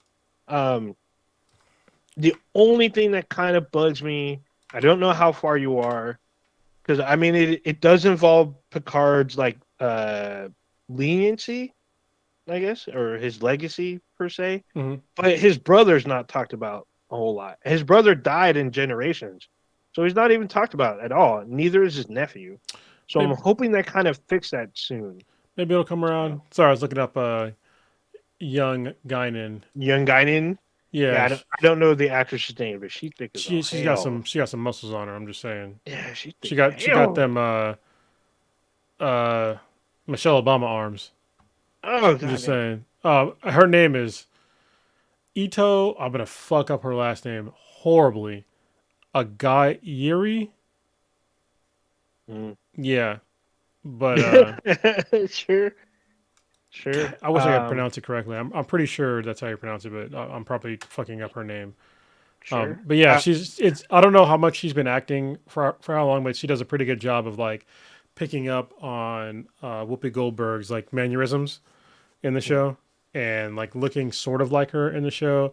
And I think it's pretty cool. And what's really cool about this show is showing the way that they are integrating all these old characters into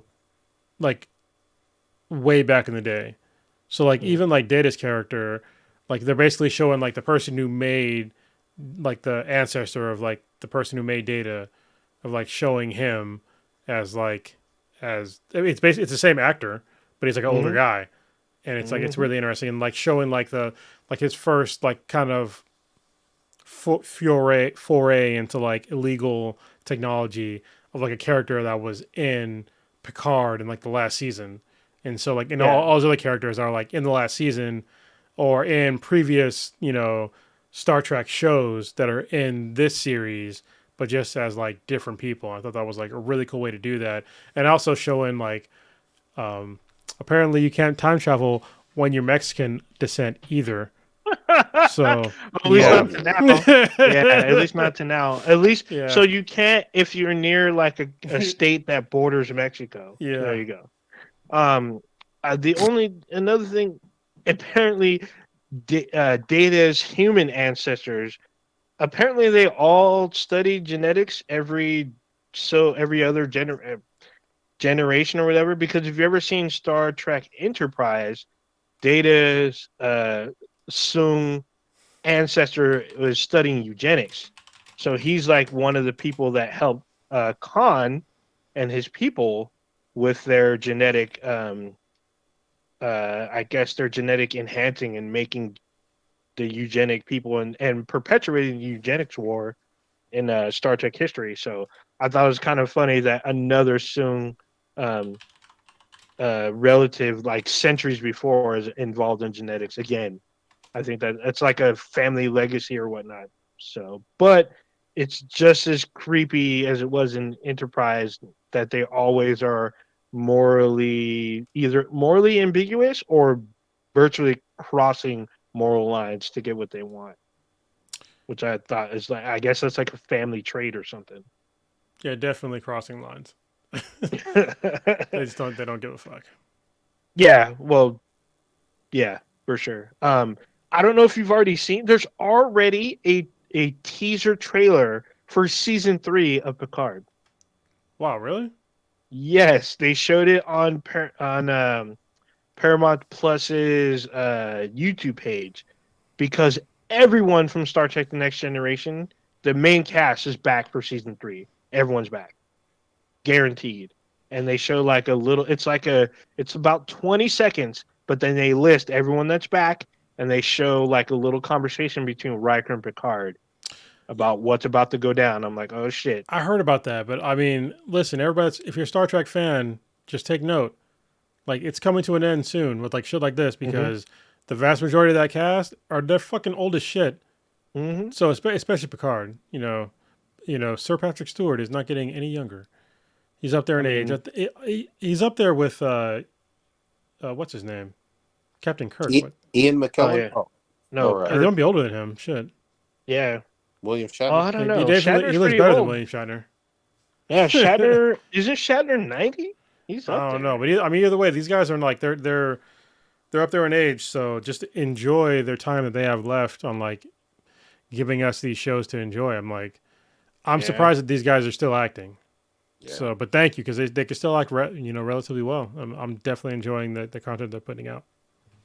Yeah, I believe I don't know if it's 100%, but Picard season 3 might be the series ending season, which would make sense. I mean, yeah, Patrick Stewart, he's 81 years old. Oh, Shatner's older. Shatner's 91. Damn. Is it okay? Damn. I gotta catch up on these series, man. I need to borrow one of y'all's Paramount or whatever. No, you fucking pay. How dare you? I ain't paying shit. No, you pay. Yeah, you break your butt. Like I said before, there's a new Star Trek show May 5th. It is called Star Trek Strange New Worlds. Yep. It is with Pike. Christopher Pike. And before Kirk takes over, even though they casted I guess he's Commander Kirk or Lieutenant Kirk on the show. The guy they got to play Kirk, he looks like a serial killer. Just saying. He just it's just kind of weird looking. Do I have to say? I'm not gonna say it. Not gonna say it, but y'all that know what I'm fucking say. Yeah, man. But yeah, I'm looking forward to Strange New World. I do like Rebecca Romaine Stamos as a number 1.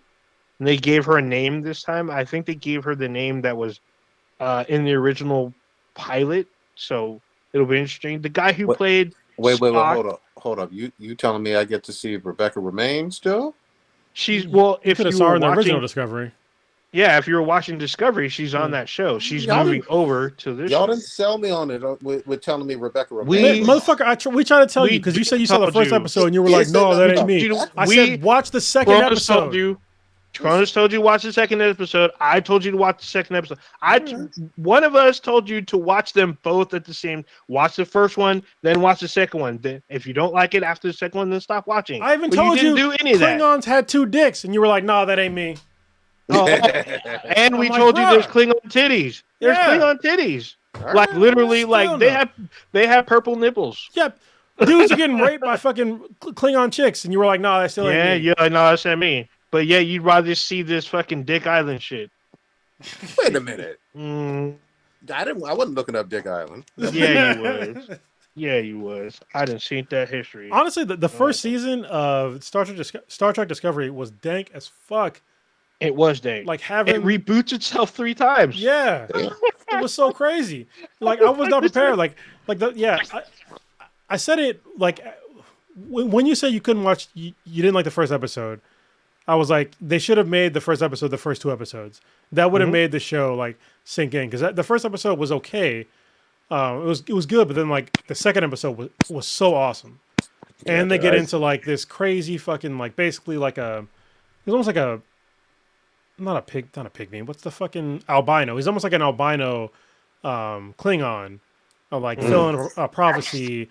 And like his whole thing, and like this one crazy chick, like having like this human slave, like constantly raping this dude, and like fucking doing all kinds of crazy like mental implantation on this person, and like seeing the real interworkings of the Klingon culture back then, plus 2 dicks. I'm just saying, it was really a crazy way to start a new Star Trek series, and they Klingon titties. Yeah, and Klingon titties. Like they were showing a lot of stuff in the first season. It's definitely kind of gone a little bit away from that, but it's also other like fucked up shit that's happened. Like, whole genocides that have happened. Oh, maybe even a couple of genocides. Yeah. Yeah, it's been. I mean, it had Michelle Yeoh. I was sold from there, and I was just like, she's a badass. Yeah, she was so good, and So there's supposed to be another show with her, another Star Trek show, the Star Trek Section 31. Yeah. And with her in the beginning of Section 31 with a character from Discovery. I'm really, really, really waiting on this fucking thing. It sounds amazing. I want this to come out. We got Strange New Worlds before it, which I'm on board because I want to see Pike as the captain before he loses his crazy, before he becomes an invalid, really. So it's going to be interesting to see what he goes through. They look like they're bringing in some cool shit. The guy who plays Spock, he's in season 2 of Discovery. He proved himself, so we'll be able to see what goes on further in this new series. So I'm on board. I want to see what they do. You got I'm fucking hoping. you got Vulcan ninjas too. I'm just saying. Oh yeah, which they cross over generationally because they cross over from Picard to Discovery. Yeah, they last like 1,000 generations, so it's pretty awesome. Missing out. And then there's Lower Decks. Lower Decks is just like The Boys but animated, or I guess Diabolical before it was out. Yeah. So Lower Decks is pretty funny. I really like that show. I didn't think it'd be as good as it is, but I thoroughly enjoyed Star Trek Lower Decks. You guys should too. There you go. What season are they on Lower Decks? 3. Season 3, I guess, is later on this year. I think end of summer. I think August is the slated release. It could get pushed back.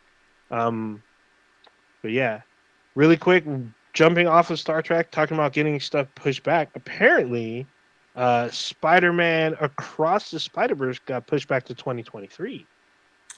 To summer 2023. All good. Take your time. Get it right. You got a lot of expectations, a lot to live up for. I'm going to be really honest. This was my most anticipated comic book movie of the fucking year. Like, I was looking forward to this more than anything else. Yeah. So, me too. I mean, honestly, I said it before, it's better than most MCU movies. The first Into the Spider-Verse. It had me questioning why the fuck we're still making live action comic movies, because it was so fucking good. And anybody that watches the first Into the Spider-Verse, if you don't have the same thought, I mean, tell me why. Yeah. Because I would like to know your thoughts on that. But like seeing like all the comic book references and like the the POWs and like the lower frame rate and cell shading, it was like such a throwback to like comic books. And even some of the the actual comic book cells that are sometimes in the movie, it was so well done. And looking forward to like the new one. I'm okay with it being pushed back because we still have content that is still like trickling through from COVID. Some of them are not good, like Morbius apparently, but some of them that could be generally excellent. So just we have time for for movies and games and all that stuff. Just make it good, because the thing you don't want to fucking do is have it pushed back and then have a shit piece of media like Cyberpunk 2077, perfect example, or Battlefield 2042. Well, I think Cyberpunk is even worse though, because that game was fucking broken. Yeah. That's true. The thing I will say is, when it comes to Spider-Verse or whatever, remember, a lot of people were not familiar, unless you were a hardcore comic book fan, with Miles. Yeah. And it was like this perfect introduction to this character before the video game, and then you had that double whammy of Spider-Verse being damn near fucking perfect. And then the Miles Morales standalone DLC, whatever you want to call it, was excellent as well. And now Miles is like this fucking household name, and to a lot of younger folks, that is their Spider-Man, period. You know what I mean? More than Peter even, which is crazy to hear. But yeah, I'm okay with them delaying it. Put your heart and soul into this, Sony. This is like your bread and fucking butter, and I think you can do almost fucking anything with this movie. I already want it to be a trilogy. I really do. Maybe even a 4-parter. Yeah. Honestly, I want to see like that. I want to see more Miles Morales, and I also want to see a Spider-Gwen movie. I really do. Dude, here's the thing that's so funny to me. People care way more, just based on Spider-Verse, about Spider-Gwen than they do Spider-Woman. And they've been trying to get Spider-Woman to be a thing since like the 70s or whatever. Spider-Gwen. Right. I totally forgot about that. Holy shit. Yeah, I remember the 70s they tried to have Spider-Woman. That did not work at all. She's never really popped off, but Spider-Gwen instantly, like my daughter saw the ballet shoes on fucking Spider-Gwen and was like, this is the coolest character I've ever seen. And she had the coolest costume in the movie. She does. She has honestly, she has one of the very best Spider-Person costumes ever. Yeah. It's fucking dope. And even if you don't like the color pink, just look at her costume. She's got a fucking hoodie on. Great. I'm like, God damn, that's hard to beat. Yeah. I like Silk's costume's kind of cool.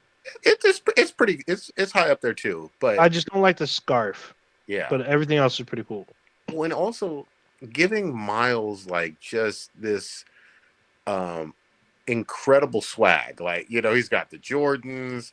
He doesn't tie his shoes. He's putting like little stickers with the "my name is" with the tag kind of sign on it all over the. I mean, everything fucking worked about that shit. Even the soundtrack with Sunflower and all that. Yeah. Oh my god. So I just want them to get it right. Pay all the creators, everybody with that. Take your fucking time, Sony. Make it fucking happen. And then the other thing is, if they delay it till next year, there's a strong possibility you may get that movie being the hot shit in 2023 and Spider-Man 2 PS5, right? Oh yeah. Well, they also pushed. So I kind of let this part out. It's part 1 of Across the Spiderverse. I think it's June or July 2023, and then part 2 would be 2024. I think October, around October, November or something. 2024. Even better. I'm fucking down, man. So it sounds like they're making it all at once, and they're just gonna split it. Then that makes even more sense in terms of the delay and whatnot. So 2023 will be another huge fucking year for Spider-Man. Not like Spider-Man had a bad year already. Like No Way Home made all the fucking billions. Oh yeah. So yeah.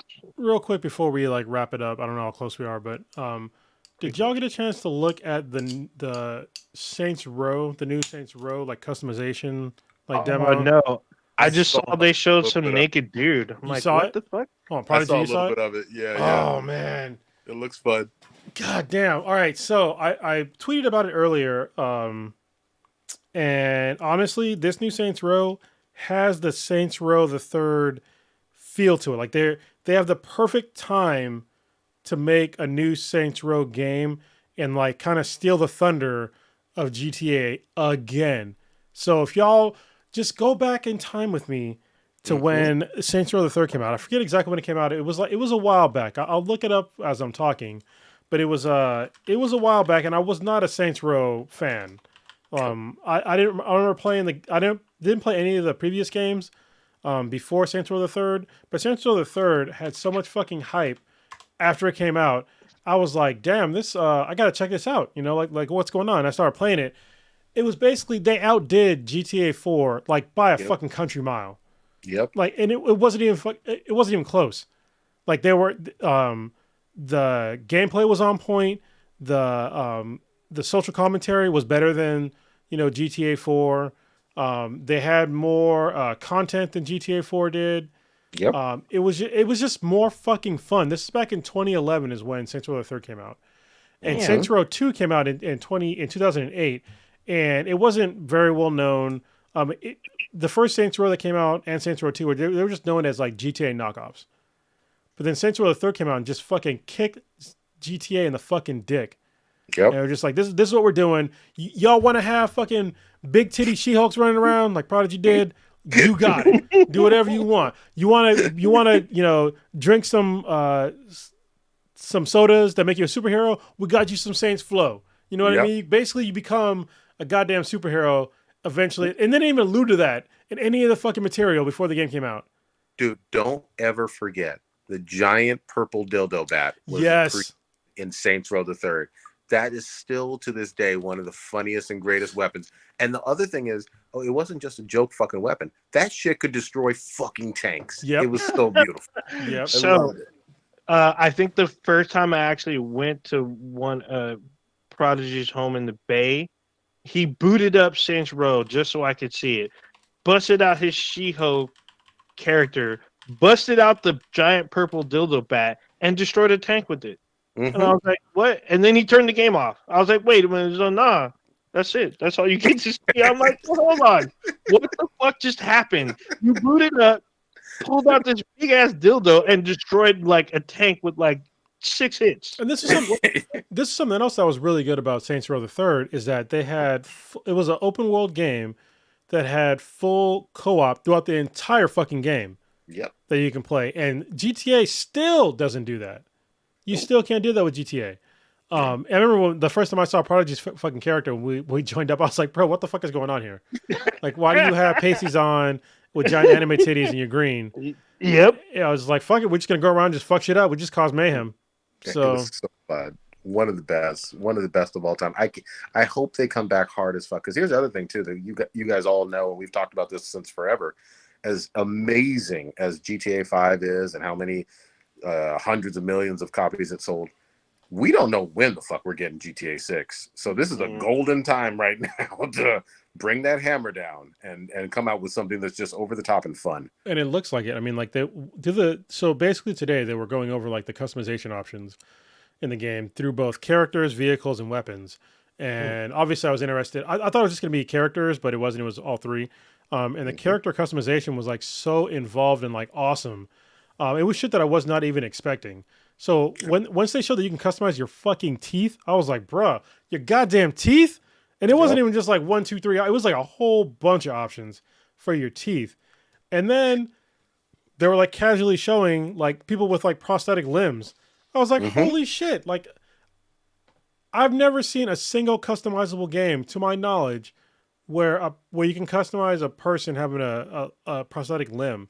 And I was just thinking, like, just imagine if somebody that lost a limb or was born without a limb, and now you can customize your character to look sort of like you. That's awesome. That's and you talk fucking about dope. one of the categories that we always see at the Gamer Awards of late is that inclusion or accessibility and whatnot. I mean, this is some cool shit, like Kronos mentioned, especially if you're someone who's missing that body part. And you want something that looks like you. That it's just fucking fun. And who doesn't? I think there are people who spend literally a full day or two just customizing their character if the customization screen is good.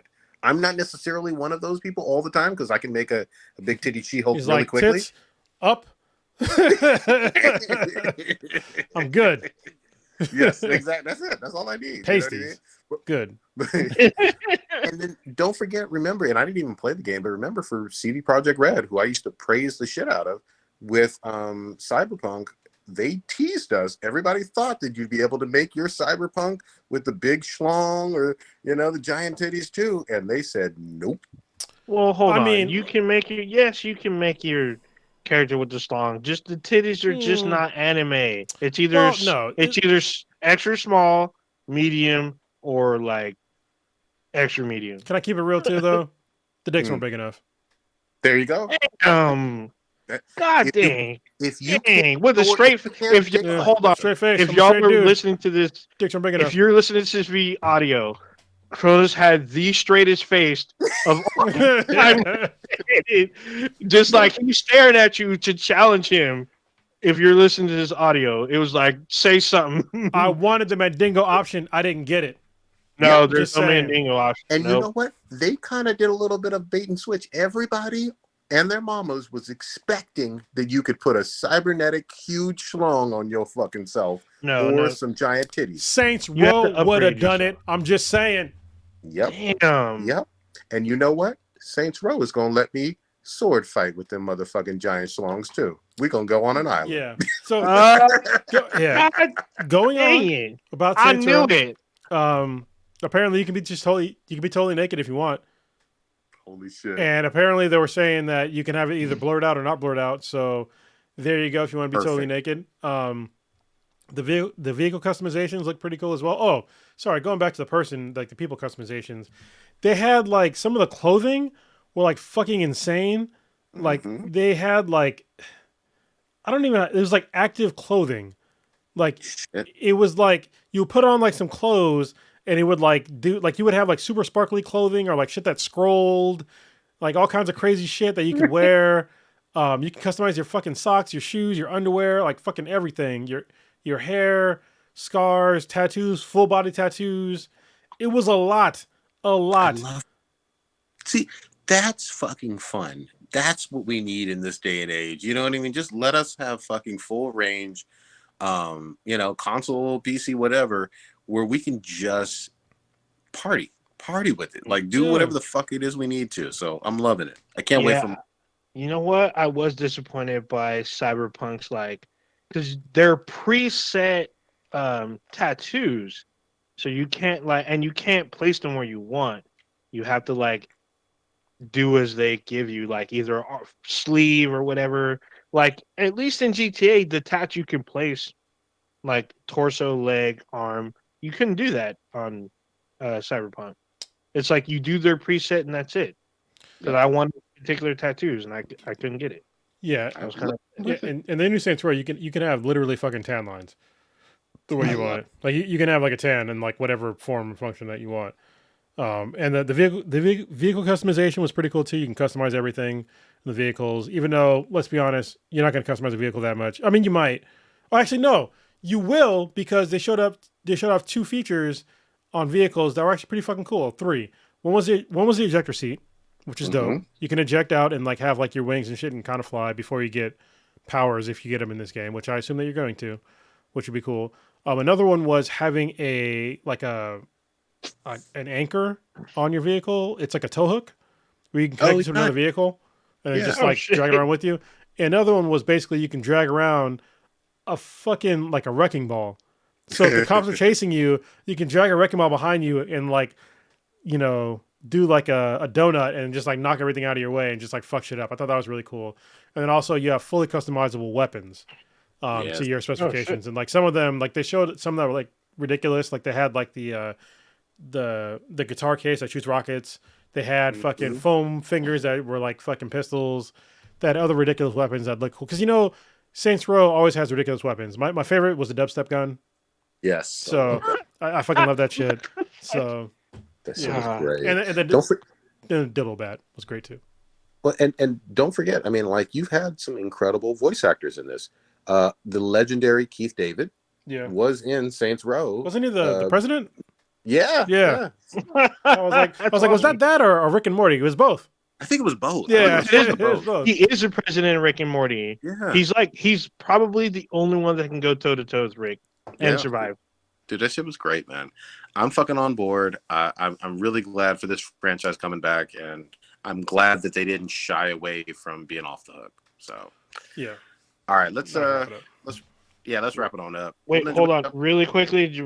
So the dates for Spider-Man Across the Universe: June 2nd, 2023, and October 7th, March 29th, 2024 for part 2. There you go. Yeah, I'll be there. Old Ninja, what you got populating this week? God damn it. So I'm still all about this fucking Lego Star Wars Skywalker saga. I took a little break to play No Man's Sky with their new update, which has been really way more action packed. It's called the Outlaws? It's called the Blight. Yeah, it's called the Blight, where you're facing outlaws.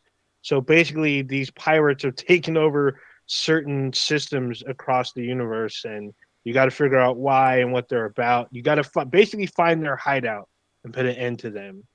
So it's been pretty interesting. They've introduced solar sailor ships, which are really fucking cool looking. Yeah, holy shit! They're they have different Transformers. tiers. Yeah, they're fucking dope as fuck. It's cool.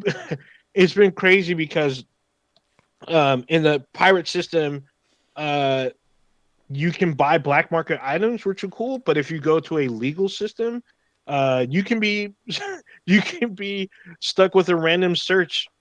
You'll be basically you warp. When you warp to a planet, you don't have control, but you can stop basically. But when you're going to a planet within a system, patrol system will show up and scan you. If you have illegal material on you, they're going to try to shoot you down. So when you kill them. So yeah, but I mean, they send out reinforcements until you either land at a station or somehow lose them. Or if you're really souped up, you can try to take them out, but you're probably going to lose eventually. So it's been really fun. It's been really fun doing these Space Wars, even though they had to change the timer on how you get like hoarded on by pirates, because it was like every 90 seconds to 2 minutes that you would run into them, and you couldn't like search and do shit. So there's a patch that came out, I think, yesterday. So it's been, and they have a new expedition to do all this shit. It's been really fun. You can do it in like 2 or 3 days, but they give you 5 weeks, so it's been fun. It's supposed to rain here in the Bay, I think tomorrow morning or tonight. It was raining for me right now, or at least right before I walked out. When I walked out here, it was raining. Okay, yeah, I don't hear anything yet, but I'm probably gonna kind of keep it chill. I'm probably gonna go back to that chicken place. I'm trying to get Stitch to go. We talked about it briefly a little bit. He's been trying to find a way to get over there because it's in his work area. Wait, to where?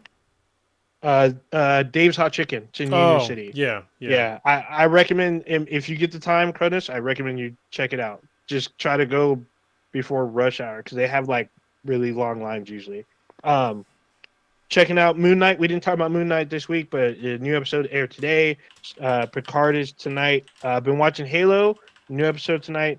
And Young Justice Phantoms. Me and Blue have been watching it. We're going to talk about it tonight, but Blue had to leave early, so we'll probably talk about it more next week. And that's kind of about it. Cronus, what you got? I'm still like recombobulating from like probably dropping like good 8 pounds in the span of 7 hours. I'm just saying it was terrible. But also thank you to my Toto toilet for like keeping the mess, you know. Also, can I just talk about real quick how my 5-year-old is a fucking savage? So she had to have a procedure last week. I'm not gonna go into that detail, but what she had to be put under general anesthesia, and they told us when she came home that she might throw up, when she gets home, or even on the way home. And so that night she did start throwing up. So I slept in the same bed with her to make sure that she didn't choke on her own vomit, because that'd be terrible, right? And she got up in the middle of the night and she had to throw up like 4 times. But this is how savage my 5-year-old is. I would hear her like kind of have like a cough and then like hear like the vomit coming up. Like, hey, like let's go to the bathroom. So she would like get up by herself. She didn't want me to carry her or anything. She would walk to the bathroom, wouldn't even pull the toilet seat up. She would stand over, not even fucking crouch. She would just stand over the toilet, throw up real quick, and then flush the toilet, and then go back to bed. Like nothing even happened. And I was just like, okay. And then like literally like 2-3 days later, like we're all like deathly ill from like whatever the fuck she had. And like I'm like literally like hugging the fucking toilet, like just screaming, like like at the toilet, like throwing up. I'm like, this is terrible. And meanwhile, she was just like throw up a couple times. Wasn't crouching on the shit. So she did it, like it was easy. So yeah, that was pretty cool that she took it so well. And she didn't even complain about the body aches. She was just tired, which is fine.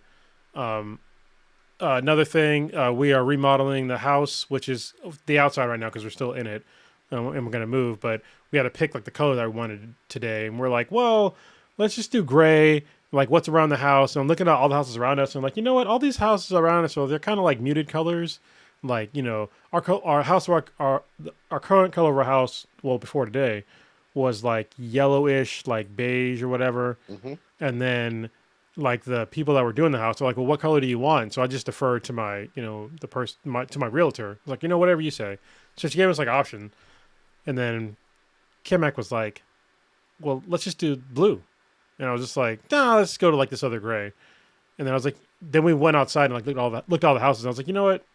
Let's just do fucking blue. Like just make it like stand out like a motherfucker. Mm-hmm. We'll make it be opulent, I guess. So there you go. But it's interesting, like seeing like the house kind of transform on the outside, and like the whole house right now is like it's primer on the outside, and now they're gonna start like doing the first coat probably tomorrow for the paint, and then like doing some landscaping and stuff like that. So it's been interesting, like seeing the house change, and I got to pack a bunch, this week. So yeah, and a shout out to Mr. X. I went to his 40th birthday party last weekend. Wow. Yeah, and it was good to like actually get out there again. I'm like trying to normalize getting back out to seeing people, and that was pretty cool. I had a lot of fun, until like the next day, and that's when I was like, on death's door. But yeah, and I took a COVID test, so it's not COVID, so it was cool. No Rona. No, that's all I got. Good shit. Well, I'm fucking catching up on quite a few things because I was in fucking exile for earlier this year. Just felt good to have some family time. I had Cronus's brother come over with the whole family. I think on. Don't even see me. Yeah, I'm like 500 miles away. It's okay. Yeah, exactly. I was about to say it's kind of hard. But saw them on Saturday night. Just really low key kind of family meal or whatever, which was really nice. And to be honest with you, I just feel like it's great to have the ability to get home at a normal time, not staying out 10 or 11 o'clock at night working and shit. I'm going to fucking catch up on a ton of goddamn anime this weekend. And still, if B-Boy Frost will help me out or let me solo her, I'm trying to finish off the last 2 or 3 bosses on Elden Ring, which is going to be fun. And then I need to catch up on a ton of fucking comics as well. So a lot of just fucking good times and shit. But I'm hoping to spend a little time. I want to take my kids. I used to love taking them to the library up in the Bay. So I'm going to get them some library cards down here, which is kind of a fun family tradition and whatnot. So really looking forward to that shit. Oh, and I got my kids into like this great educational program with Kumon down here. Really excited about them just thriving with it. They seem to like the additional teachers for math and reading and all of that stuff. So really excited about that. Some fatherly shit. That's all I got. Old Ninja, take us out, goddammit. All right.